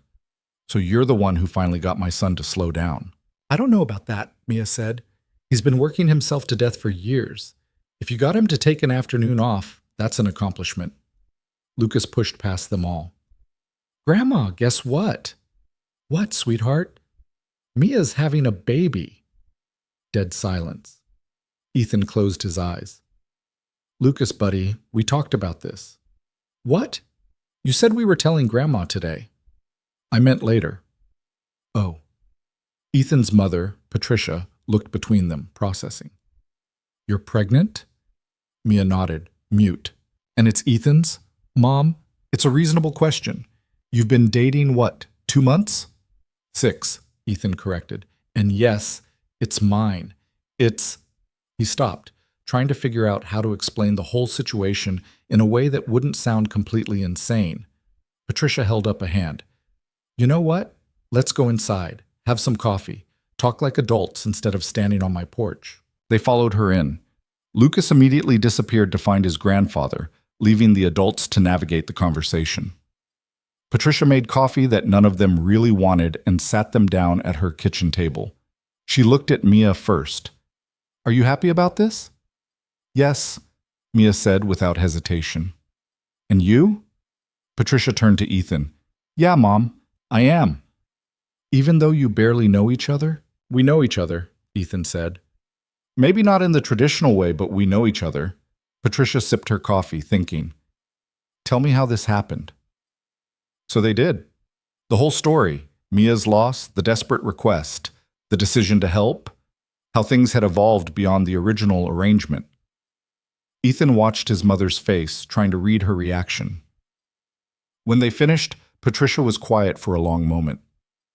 That's the most unusual thing I've ever heard, she said finally. I know, Mia said quietly. But I can't say I don't understand it. Grief makes people do strange things, and sometimes those strange things turn out to be exactly right. She reached across the table, took Mia's hand. You lost your daughter. I can't imagine that pain, but I can see you're trying to heal from it. And if my son can help with that, then I'm glad. Mia's eyes filled with tears. Thank you. Don't thank me yet. I'm still going to ask a million questions and probably drive you both crazy. That's what mothers do. I can handle that. Good, because you're family now, whether you planned it or not. The rest of the visit went easier than Ethan expected. His father, Robert, took the news with characteristic calm, just nodded and said, "Congratulations," like people told him about surprise pregnancies every day. Lucas charmed both grandparents by showing them the ultrasound picture and explaining in great detail about how babies developed, most of which he'd clearly made up. On the drive home, Mia was quiet. You okay? Ethan asked. Your mom called me family. Yeah, I haven't been part of a family in 3 years. Well, you are now. She looked out the window, and Ethan saw her wiping at her eyes. I forgot what that felt like. Good or bad? Good. Scary. Both. That seems to be our theme. What? Being scared and happy at the same time? Yeah. I could get used to it. Me too. May turned into June, and Mia's belly started showing for real. Not just bloating or imagination, but an actual bump that changed how her clothes fit. She stood in front of the bathroom mirror one morning, shirt pulled up, staring at her reflection. It's real, she said when Ethan walked in to brush his teeth. We've established that. No, I mean, I can see it now. There's actually a person in there. Ethan came up behind her, wrapped his arms around her waist, hands resting on the bump. There is. I'm getting fat. You're pregnant. There's a difference. Tell that to my genes. Your genes are wrong. She leaned back against him, and they stood there looking at their reflection. Two people who'd found each other in the wreckage of their grief, now building something new. Do you ever think about them? Mia asked quietly. Caroline and Emma and David? Every day. Me too. I feel guilty sometimes, like I'm replacing them. You're not replacing anyone. You're just learning to live again. Is that what we're doing? I think so. Mia turned in his arms, looked up at him. I love you. The words hung between them, the first time either of them had said it explicitly, even though it had been obvious for weeks now. I love you too, Ethan said. Even though I'm crazy and broken and probably making your life way more complicated than it needs to be, especially because of that. She kissed him, soft and slow, and Ethan thought about how strange it was that the worst things in life could somehow lead to the best things if you were brave enough to keep going. The 20-week ultrasound came on a sweltering day in July. They brought Lucas this time, let him see his sibling on the screen. He pressed his face close to the monitor, fascinated. That's the baby? That's your sister, the tech said. It's a girl? Mia's voice cracked. It's a girl. Want to see? She showed them on the screen, pointing out the anatomy that confirmed it. Ethan felt Mia's hand tighten in his. A daughter, she whispered. Yeah, I'm having another daughter. The tech, sensing the emotion, gave them a moment. Lucas was still staring at the screen. She's tiny, he observed. She'll get bigger, Ethan said. Can I teach her stuff? When she's older, sure. Like Legos? Definitely Legos. In the car afterward, Mia was crying again. Seemed like half of pregnancy was crying at random things. Ethan had stopped being surprised by it. I didn't think I'd get this, she said. Another daughter. Another chance. You deserve it. Do I? Yes. She looked down at the ultrasound pictures, at the profile of their baby girl. We need to pick a name. We have time. I want to call her something, not just the baby. They'd been throwing around names for weeks, never settling on anything. But sitting there with the proof of her gender, it felt more urgent. What about Rose? Ethan suggested. You mentioned it before. Rose Carter Vale, Mia tested it out. That's a lot of name. It's distinguished. It's a mouthful. Rose Vale, then. Simple. Mia considered. I like it. Rose. Yeah, that feels right. Rose it is. They told Lucas on the way home, and he immediately started planning everything his sister would need to know. I'll teach her about dinosaurs, he said, and space, and how to build the best Lego sets. She'll be lucky to have you, Mia said. I know. His confidence was hilarious and sweet at the same time. Back home, they started working on the nursery in earnest. Furniture arrived, a crib Ethan assembled with Lucas's help, a changing table, a rocking chair that Mia insisted on, even though Ethan had said it was overkill. They hung pictures, organized tiny clothes that Mia had started accumulating, set up everything a baby would need. It looks real now, Mia said, standing in the doorway of the completed room. It is real. I know, but seeing it all put together, she stopped, overcome again. Ethan wrapped an arm around her shoulders. She's gonna love it. You think so? I know so. August brought heat waves and swollen ankles, and Mia complaining about everything while simultaneously glowing with happiness. She was 6 months along, moving slower, sleeping more, eating strange combinations of food that made no sense to anyone but her. Pickles and ice cream? Ethan asked, watching her make the combination for the 3rd time that week. Don't judge me. I'm not judging. I'm fascinated. The baby wants what the baby wants. Apparently the baby wants diabetes. She threw a pickle at him. He dodged, laughing. They'd fallen into domesticity so completely that Ethan sometimes forgot there had been a time before Mia. Work continued, board meetings happened, quarterly earnings came and went. But his focus had shifted. Home was where he wanted to be, with Mia and Lucas and the life they were building together. His team noticed. His COO pulled him aside one day during a video call. You're different, she said. Different how? Happier. Less stressed. Whatever you're doing, keep doing it. I'm having a baby. I heard. Congratulations. She's good for you. Yeah, she is. September came, and with it the final stretch. Mia was uncomfortable all the time now. Couldn't find a position that didn't hurt. Complained about her back and her feet, and how she couldn't see her toes anymore. But she was also excited, energized by how close they were to meeting Rose. They took childbirth classes that made Ethan question everything he thought he knew about the human body. Mia practiced breathing techniques while Ethan tried not to panic about all the things that could go wrong. You're going to be there, right? She asked one night. Where?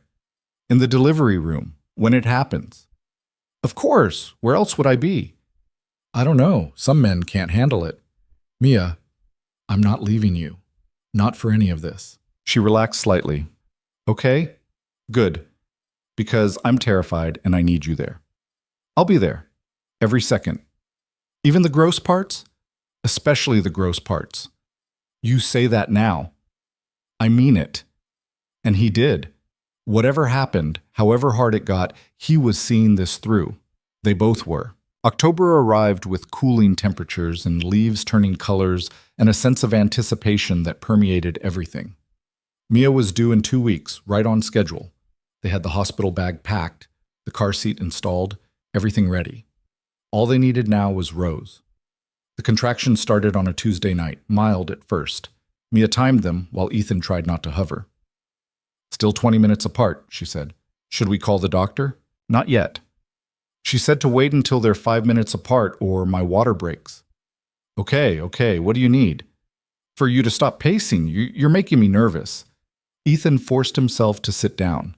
Lucas was already asleep, blissfully unaware that his sister was about to make her entrance. The contractions got closer together. 15 minutes. 10. By midnight, they were at 7 minutes apart, and Mia was gripping the edge of the counter through each one. I think we should go, Ethan said. Not yet. Mia, not yet. But half an hour later, her water broke in a gush that soaked through her pajama pants and made them both freeze. Okay, she said. Now we go. Ethan called his mother to come stay with Lucas, grabbed the hospital bag, helped Mia to the car. She was breathing through contractions that were coming faster now, 4 minutes apart, 3 minutes. You're doing great, he said. I'm not doing anything yet. You're staying calm. That counts. I'm freaking out internally. That also counts. They made it to the hospital in record time, got checked in, got Mia into a gown and hooked up to monitors that showed the baby's heartbeat and the strength of contractions.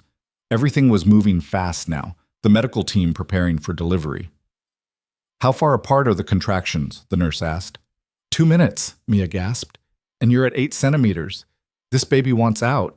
That was putting it mildly. Within an hour, Mia was at 10 centimeters, the doctor was there, and everything was happening at once. Okay, Mia, the doctor said. Next contraction, I need you to push. Ethan held her hand, let her squeeze hard enough to cut off circulation. She pushed, face red with effort, and he had never felt more useless in his life. You're doing amazing, he said. Shut up. Okay. Another contraction, another push. The doctor was encouraging, the nurses were efficient, and Mia was in pain and exhausted and not giving up. I can see the head, the doctor said. One more big push. Mia bore down, making a sound Ethan had never heard from her. And then suddenly there was a baby, wet and screaming and impossibly small. It's a girl, the doctor confirmed, even though they already knew. They placed Rose on Mia's chest, and Ethan watched his girlfriend, the woman he loved, meet her daughter for the second time in her life. Mia was crying, holding this tiny person against her skin, whispering things Ethan couldn't hear. Hi, she said through tears. Hi, baby girl. I'm your mom. Ethan couldn't breathe, couldn't think, just stood there watching the two most important people in his world exist together for the first time. A nurse eventually took Rose to clean her up and check her over while they delivered the placenta and stitched up Mia. Ethan stayed next to her, holding her hand, processing everything that had just happened. We did it, Mia said weakly. You did it. I just stood here. You were here. That's what mattered. They brought Rose back, wrapped in a hospital blanket, wearing a tiny hat. 7 pounds, 3 ounces. Perfectly healthy.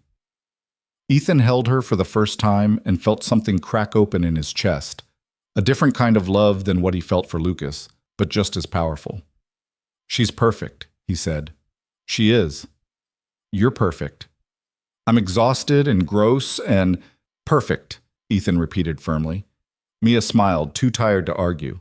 They stayed in the hospital for 2 days, learning how to care for a newborn, figuring out feeding schedules and diaper changes and all the tiny details that came with a new life. Lucas visited and was alternately fascinated and disappointed that his sister couldn't do anything yet. When does she get fun? He asked. In a few months, Ethan said. That's forever. You'll survive. When they finally brought Rose home, the house felt different, complete somehow. Mia settled into the rocking chair Ethan had insisted they didn't need, nursing Rose while Lucas showed her his Lego collection even though she couldn't see more than a foot away. She needs to know these things, Lucas insisted. Absolutely, Mia agreed, smiling. Ethan stood in the doorway of the nursery watching his family and thought about how impossible this all would have seemed a year ago. How broken they'd both been. How unlikely it was that they'd found each other, let alone built this. But they had. Against all odds, through grief and fear and desperation, they'd created something real and good and whole. Mia looked up at him, caught him watching. "What are you thinking?" she asked. "That I'm happy." "Yeah?" "Yeah." "Me too." Rose made a small noise, and they both looked down at her, this tiny person who'd brought them together, who represented hope and healing and second chances. "Thank you," Mia said quietly. "For what?" "For saying yes. For helping me. For loving us." Ethan crossed the room, kissed her forehead, touched Rose's impossibly small hand. "Thank you for knocking on my door." "You keep saying that." "I'll keep saying it as long as it's true." Outside the window, the October sun was setting, painting everything in gold and orange light. Somewhere in the world, people were grieving and struggling and trying to survive their pain. But here, in this room, 3 people who'd lost everything had found something new. And that was enough, more than enough. It was everything. The first week home with Rose was chaos wrapped in exhaustion, wrapped in moments of pure terror that Ethan had somehow forgotten about from when Lucas was a baby. Newborns didn't come with instruction manuals, and even though they'd taken the classes and read the books, nothing quite prepared you for the reality of a tiny human who communicated exclusively through crying. "I can't get her to stop," Mia said at 2 a.m, rocking Rose, who was screaming at a pitch that seemed impossible for something so small. Ethan took her, tried the burping thing the nurse had shown them. Rose screamed louder. "Maybe she's hungry again?" "I just fed her 20 minutes ago."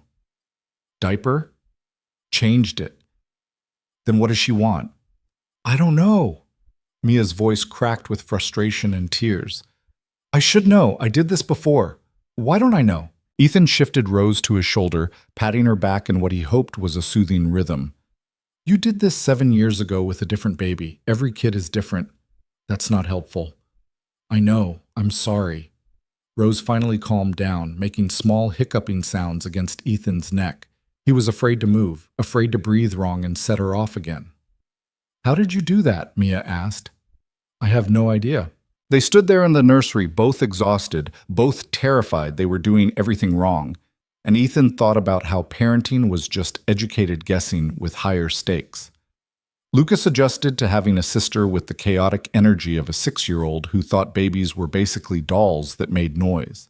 He wanted to hold her constantly, show her his toys, explain things to her even though she couldn't understand a word. "And this is my school," he said seriously, holding up a drawing while Mia held Rose.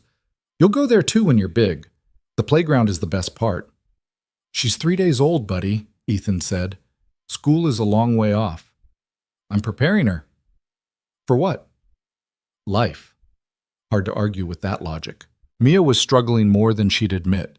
Ethan would find her crying while nursing Rose at 3 a.m, or staring at the baby with an expression that looked like grief and joy fighting for dominance. "Talk to me," he said one night after Lucas had gone to bed, and Rose was finally asleep in her bassinet. "I'm fine." "You're crying." "Hormones." "Mia." She wiped at her eyes, looked at him. "I keep thinking about Emma, about how I did everything wrong with her." "You didn't." "I did. I was impatient when she was fussy. I got frustrated when she wouldn't sleep. I took for granted that I'd have years to be better." Her voice broke. "And then I didn't. And now I have Rose and I'm terrified I'm going to mess this up too." Ethan pulled her close, let her cry against his shoulder. "You're not going to mess this up. You don't know that. I know you're trying. I know you love her. That's more than half the battle. What if it's not enough?" "It is. Trust me." But he could see she didn't quite believe him, could see the weight of her past pressing down on this new beginning. Dr. Chen had warned them about postpartum depression, told them to watch for signs. Ethan watched Mia carefully over the next few weeks, trying to distinguish between normal new parent exhaustion and something deeper. "How are you feeling?" he asked one morning after a particularly rough night. "Tired." "That's not what I meant." Mia looked at him, understanding crossing her face. "I'm okay. I promise. Some days are hard, but I'm okay." "You'd tell me if you weren't?" "Yeah, I would." He wanted to believe her. Mostly he did, but there was still a fragility to her that worried him, a sense that she was holding herself together through sheer force of will. 2 weeks in, Mia's phone rang at dinner. She looked at the screen, went pale. "Who is it?" Ethan asked. "Sarah, David's sister." "You going to answer?" Mia stared at the phone like it might explode. "I told her I was pregnant back in July. She didn't respond." "Maybe she's responding now. Or maybe she's calling to tell me what a terrible person I am." "Only one way to find out." Mia answered, stepped out onto the porch. Ethan gave her privacy but watched through the window, saw her body language shift from defensive to something softer. The conversation lasted 20 minutes. When she came back inside, her eyes were red, but she was smiling. "She wants to meet Rose," Mia said. "That's good." She apologized for shutting me out after the accident, for blaming me. "What did you say?" "That I blame me too, that I understood." And she said it wasn't my fault, that she was wrong, that she wants to be part of our lives if I'll let her. Ethan pulled her into a hug. "That's really good, Mia. I thought I'd lost her too, but maybe—" She stopped, voice thick. "Maybe some things can be repaired." Sarah visited the following weekend, a 40-something woman with David's same eyes and a cautious smile. She brought a handmade blanket for Rose and apologies she'd clearly rehearsed. "I was angry," she said, holding Rose carefully, "after they died. And it was easier to blame you than to accept that sometimes terrible things just happen." "I get it," Mia said quietly, "but it wasn't fair. And I'm sorry." "Thank you." They talked for hours, about David and Emma, about the years Mia had spent alone, about this new life she was building. Sarah held Rose and cried, said the baby had David's nose. "Does that bother you?" she asked Mia. "That she's not his?" "No. Emma wasn't his biologically either. I was pregnant when we met, but he loved her like she was. Blood doesn't make a family." Sarah looked at Ethan. "You're good to her?" "I try to be." "That's all anyone can do." When she left, Mia stood on the porch, waving until Sarah's car disappeared. Ethan came up behind her, wrapped his arms around her waist. "You okay?" "Better than okay. I got my sister back." "You did." "Things are coming together. Finally." Ethan kissed the sides of her neck. "They are." Rose hit the 1-month mark and promptly developed colic that made the first few weeks look easy by comparison. She screamed for hours every evening, inconsolable no matter what they tried. Mia walked her, bounced her, sang to her. Ethan took shifts when Mia was too exhausted to function. Lucas wore noise-canceling headphones and did homework in his room. "This is normal, right?" Mia asked the pediatrician during a checkup. "Completely normal. Frustrating, but normal. It usually peaks around 6 weeks and gets better from there." 6 weeks, Mia repeated weakly. "You can do 6 weeks." They barely made it. The colic wore them both down to raw nerves and short tempers. They snapped at each other over stupid things, who'd forgotten to buy more diapers, whose turn it was to do laundry, whether Rose needed a sleep specialist or just time. "I'm sorry," Ethan said after a particularly sharp exchange about nothing important.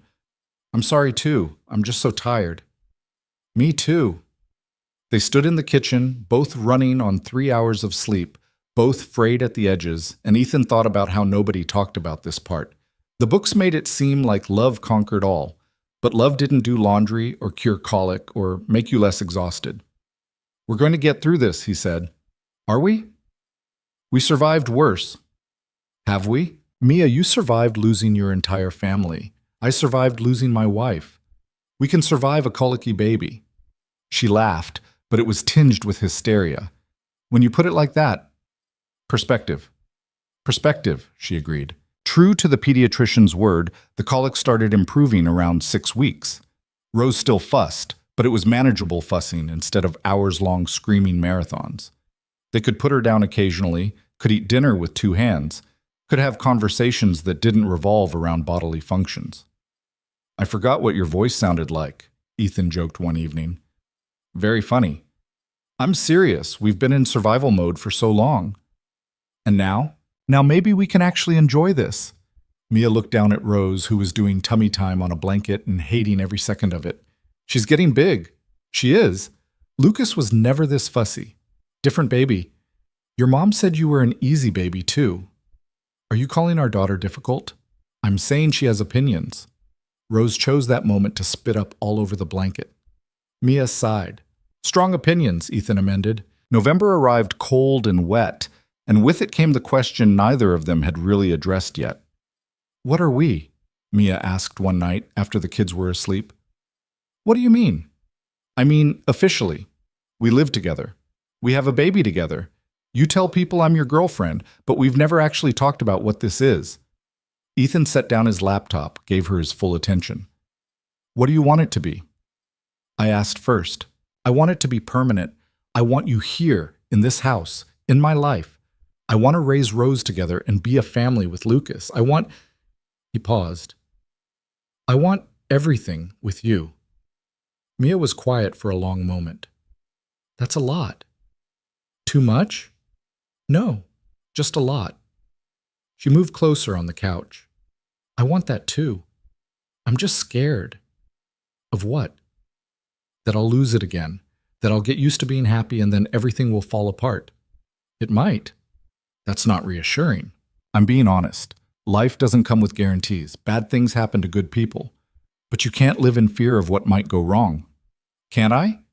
You can, but is that really living? Mia looked at him, eyes searching his face. When did you get so wise? I'm not wise. I'm just tired of being scared. Me too. She took his hand. So what do? We keep going. We choose each other every day. We build something real. Just like that? Just like that. She kissed him, soft and slow. And Ethan thought about how strange love was, how it could grow from the strangest circumstances, how it could heal old wounds while creating new vulnerabilities. Christmas came with all the chaos of a 6-year-old who believed in Santa and a 3-month-old who had no idea what was happening. Lucas woke them at 5 a.m, vibrating with excitement. Santa came. He ate the cookies. He drank the milk. That's great, buddy, Ethan mumbled. What time is it? Time for presents. They dragged themselves downstairs, Mia carrying Rose, who was fussing because her schedule was disrupted. Lucas tore through presents with single-minded intensity while Rose stared at the Christmas tree lights like they held the secrets of the universe. Patricia and Robert came over for dinner, along with Sarah, who'd become a regular presence in their lives again. The house was full and loud and messy, nothing like the quiet Christmases Ethan had spent in the years after Caroline died. This is nice, his mother said, helping with dishes while everyone else was in the living room. It is. You're happy? Yeah, Mom, I am. Good. You deserve it. She paused. When are you going to marry her? Ethan nearly dropped the plate he was drying. What? Mia, when are you going to marry her? We haven't talked about that. Why not? It's complicated. Everything's complicated. That's not a reason. Ethan set down the plate, looked at his mother. You think I should ask her? I think you love her. I think she loves you. I think you're already acting like a married couple. The paperwork is just a formality at this point. She might say no. She might, but you won't know unless you ask. The conversation stayed with him over the next few weeks. Marriage hadn't been on his radar. He'd been so focused on just getting through each day that he hadn't thought about big gestures or formal commitments. But his mother was right. They were already committed. The question was whether making it official mattered. He thought it might. Rose was 4 months old when Ethan brought it up, casually, while they were giving her a bath. What would you think about getting married? Mia's hand slipped, splashing water everywhere. What? Married. You and me. Are you proposing? I'm asking a hypothetical question. That's a terrible proposal. It's not a proposal, it's a... He stopped. Do you want it to be a proposal? Mia stared at him, Rose forgotten for a moment. I don't know, do I? You're asking me? You brought it up. You? Rose started crying, unhappy about being ignored. They both turned their attention back to her, finishing the bath in charged silence. Later, after Rose was asleep and Lucas was in bed, they sat on the couch and actually talked about it. "I don't need a wedding," Mia said, "if that's what you're worried about." "I'm not worried about anything. Ethan tried to find the right words. "I want you to know I'm all in, that this isn't just convenient or temporary, that I choose you. I already know that." "Do you?" "Yes. You show me every day." She took his hand. "But if you're asking if I'd marry you, the answer is yes." "Yeah?" "Yeah. Not because I need a piece of paper to prove we're committed, but because I want everyone to know you're mine and I'm yours." "That's very possessive." "I'm a possessive person." Ethan pulled her close, kissed her properly. "Good. So am I." They got married on a Saturday in February at the courthouse with Lucas and Rose and both sets of parents present. No fancy dress, no big reception, just a simple ceremony that made everything official. Mia wore a blue dress she already owned. Ethan wore the suit he kept for board meetings. Lucas held Rose during the vows and managed not to drop her, which everyone counted as a victory. "You may kiss the bride," the officiant said. Ethan did, and he heard Lucas make a gagging sound behind them, but didn't care. "We're married," Mia said when they pulled apart. "We are." That was fast. "You want to do it again slower?" "No, this was perfect." They went to dinner after, a family celebration at a restaurant that tolerated babies and 6-year-olds with equal patience. Rose slept through most of it in her carrier. Lucas told everyone who would listen that his dad got married today. "How do you feel?" Patricia asked Mia. "Happy. Terrified. Both. That's marriage." "Is it always this intense?" "If you're doing it right." Driving home that night, Ethan reached over and took Mia's hand. "No regrets?" "Not one." "You?" "Not one." Rose made a noise from her car seat, and Lucas asked if being married meant they had to act different now, and Mia laughed and said no. And Ethan thought about how this was what happiness looked like, messy and loud and nothing like he'd imagined, but real and solid and his. Spring came with cherry blossoms and Rose learning to roll over and Lucas losing his first tooth. Mia went back to work part-time, freelancing from home while Rose napped. Ethan scaled back his hours even more, realized the company could function without him micromanaging every detail. "You're different," his CFO said during a quarterly review. "Different how?" "Less intense, more balanced." "Is that a problem?" "No, it's good. You're making better decisions now than when you were working 80-hour weeks. Turns out sleep helps with cognitive function." "Who knew?" Rose hit 6 months and started eating solid foods, which meant Mia and Ethan spent a lot of time cleaning pureed vegetables off every surface in the kitchen. Lucas found this hilarious and documented it extensively with Ethan's phone. "She's wearing sweet potatoes," he reported, showing them a photo. "Yes, we can see that," Mia said, wiping orange mush out of Rose's hair. "Can I post it?" "No." "Why not?" "Because your sister deserves some dignity." "She's a baby. She doesn't care." "I care." Lucas grumbled but deleted the photo. Rose grabbed a handful of pureed peas and smeared them across the high chair tray with artistic intention. "She's creative," Ethan observed. "She's a disaster." "Same thing at this age." Mia looked at him, covered in food, exhausted, happy. "I love you. I love you too. Even when I'm covered in vegetables?" "Especially then." Summer brought Rose's first birthday, which they celebrated with a small party in the backyard. Sarah came, and Patricia and Robert, and a few of Lucas's friends who were confused about why they were celebrating a baby's birthday, but happy to eat cake anyway. Rose sat in front of her smash cake with a serious expression, considering it carefully before reaching out one tentative finger to touch the frosting. Then she grabbed a handful and shoved it directly into her face, and everyone cheered.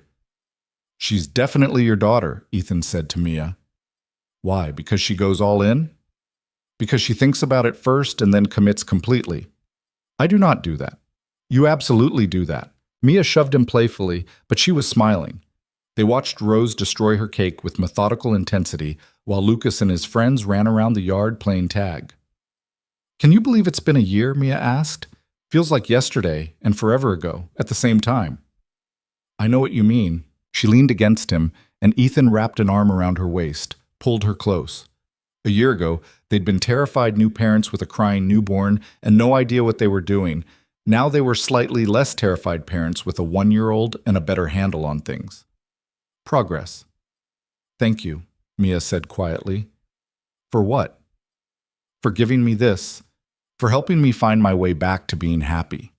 You did that yourself. No, we did it together, and that was true. Neither of them had healed alone. They'd found each other in their brokenness and helped each other put the pieces back together in a new configuration that actually worked.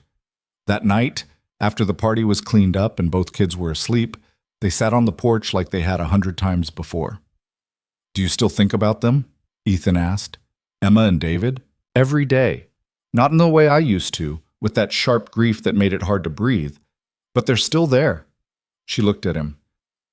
Do you still think about Caroline? Yeah. Always will. Does it feel like betraying her, being happy with me? Sometimes. But I think she'd be glad I found you, that Lucas has a family, that I'm not just surviving anymore. Emma would like Rose, Mia said. They would have been good sisters. They would have. I used to think I could replace them. That if I just had another child, another family, the hole they left would be filled. But it doesn't work like that. No, it doesn't. Rose doesn't replace Emma. You don't replace David. This life doesn't erase the one I lost. But it's still a good life. It's a great life. Mia took his hand. I'm grateful for it, for you, for all of this. Me too. They sat in comfortable silence. Two people who'd learned that grief and happiness could coexist, that you could honor the past while building a future, that love wasn't about forgetting what you'd lost, but learning to carry it while still moving forward. Lucas started first grade that fall, came home every day with elaborate stories about his teacher and his friends and the injustice of homework. Rose was walking now, getting into everything, developing a personality that was equal parts sweet and stubborn. She gets that from you, Mia told Ethan after Rose had a complete meltdown about not being allowed to eat dog food. We don't have a dog, hypothetical dog food. She gets her stubbornness from you. I'm not stubborn, Mia. You once argued with me for 20 minutes about the correct way to load a dishwasher. Because there is a correct way, and you were doing it wrong. My point exactly. She threw a dish towel at him. He caught it, laughing. This was their life now, bickering about dishes and managing tantrums and navigating the chaos of 2 kids and 2 careers and a relationship that had started from the most unlikely circumstances. It wasn't perfect. Some days were hard. Rose still didn't sleep through the night consistently. Lucas had moments of jealousy about sharing attention. Ethan's work got stressful. Mia struggled with anxiety that all of this would somehow disappear. But they were happy, genuinely, messily, imperfectly happy. One evening in late October, almost exactly 2 years after Rose was born, Ethan found Mia in the nursery even though Rose was already asleep in the master bedroom now. She was standing by the window, looking out at the street. You okay? He asked. I was just thinking about that night, when I knocked on your door. That was a good night. It was a desperate night. I was so broken I asked a virtual stranger to help me have a baby. And I was lonely enough to say yes. She turned to face him. Do you regret it? Not for a second. You? Not for a second. Ethan crossed to her, pulled her into his arms. We were both a mess. We really were. But we figured it out. We did, somehow. You know what I think? Ethan said. What? I think sometimes the best things in life come from the worst moments. Not because the bad things were good, but because they forced us to be brave enough to reach for something different. That's very philosophical. I have my moments. Mia laughed, rested her head against his chest. I'm glad I was brave enough to knock on your door. I'm glad I was brave enough to answer. They stood there in the empty nursery, holding each other, and Ethan thought about all the ways life could break you, and all the ways you could choose to heal. About how grief didn't have to be the end of the story. About how sometimes asking for help was the bravest thing you could do. About how 2 broken people could build something whole together if they were willing to try. Downstairs, Lucas was watching TV. In their bedroom, Rose was asleep in her crib. Outside, the neighborhood was quiet, the same street where this had all started. But everything was different now. Better. Not perfect. Life was never perfect. but real and solid and theirs. Come on, Mia said, pulling back. Lucas needs to go to bed, and we need to clean up the disaster zone he calls a bedroom. The glamorous life of parents. Wouldn't trade it for anything. Me neither. They went downstairs together, hand in hand, ready to face whatever came next. Because that's what they did now. They faced things together. And that made all the difference. The years would continue to unfold. More birthdays, more milestones, more ordinary days that added up to an extraordinary life. Rose would grow up knowing she was wanted, loved, chosen. Lucas would be the kind of big brother who taught her everything he knew, even the stuff she didn't need to learn. Mia would heal more each day, though some scars never fully faded. Ethan would learn that success wasn't measured in quarterly earnings, but in moments like these, messy, chaotic, perfect moments with the people who mattered most. They would fight sometimes, struggle sometimes, question their choices and wonder if they were doing anything right. But they would do it together. And in the end, that was what mattered. Not the fairy tale ending where everything was magically fixed, not the perfect family that never existed outside of imagination. Just two people who'd been brave enough to ask for help when they needed it most. Brave enough to say yes when logic said no. Brave enough to build something new from the ruins of what they'd lost. Just a family, complicated, imperfect, real, choosing each other every day. And if that wasn't a happy ending, Ethan didn't know what was.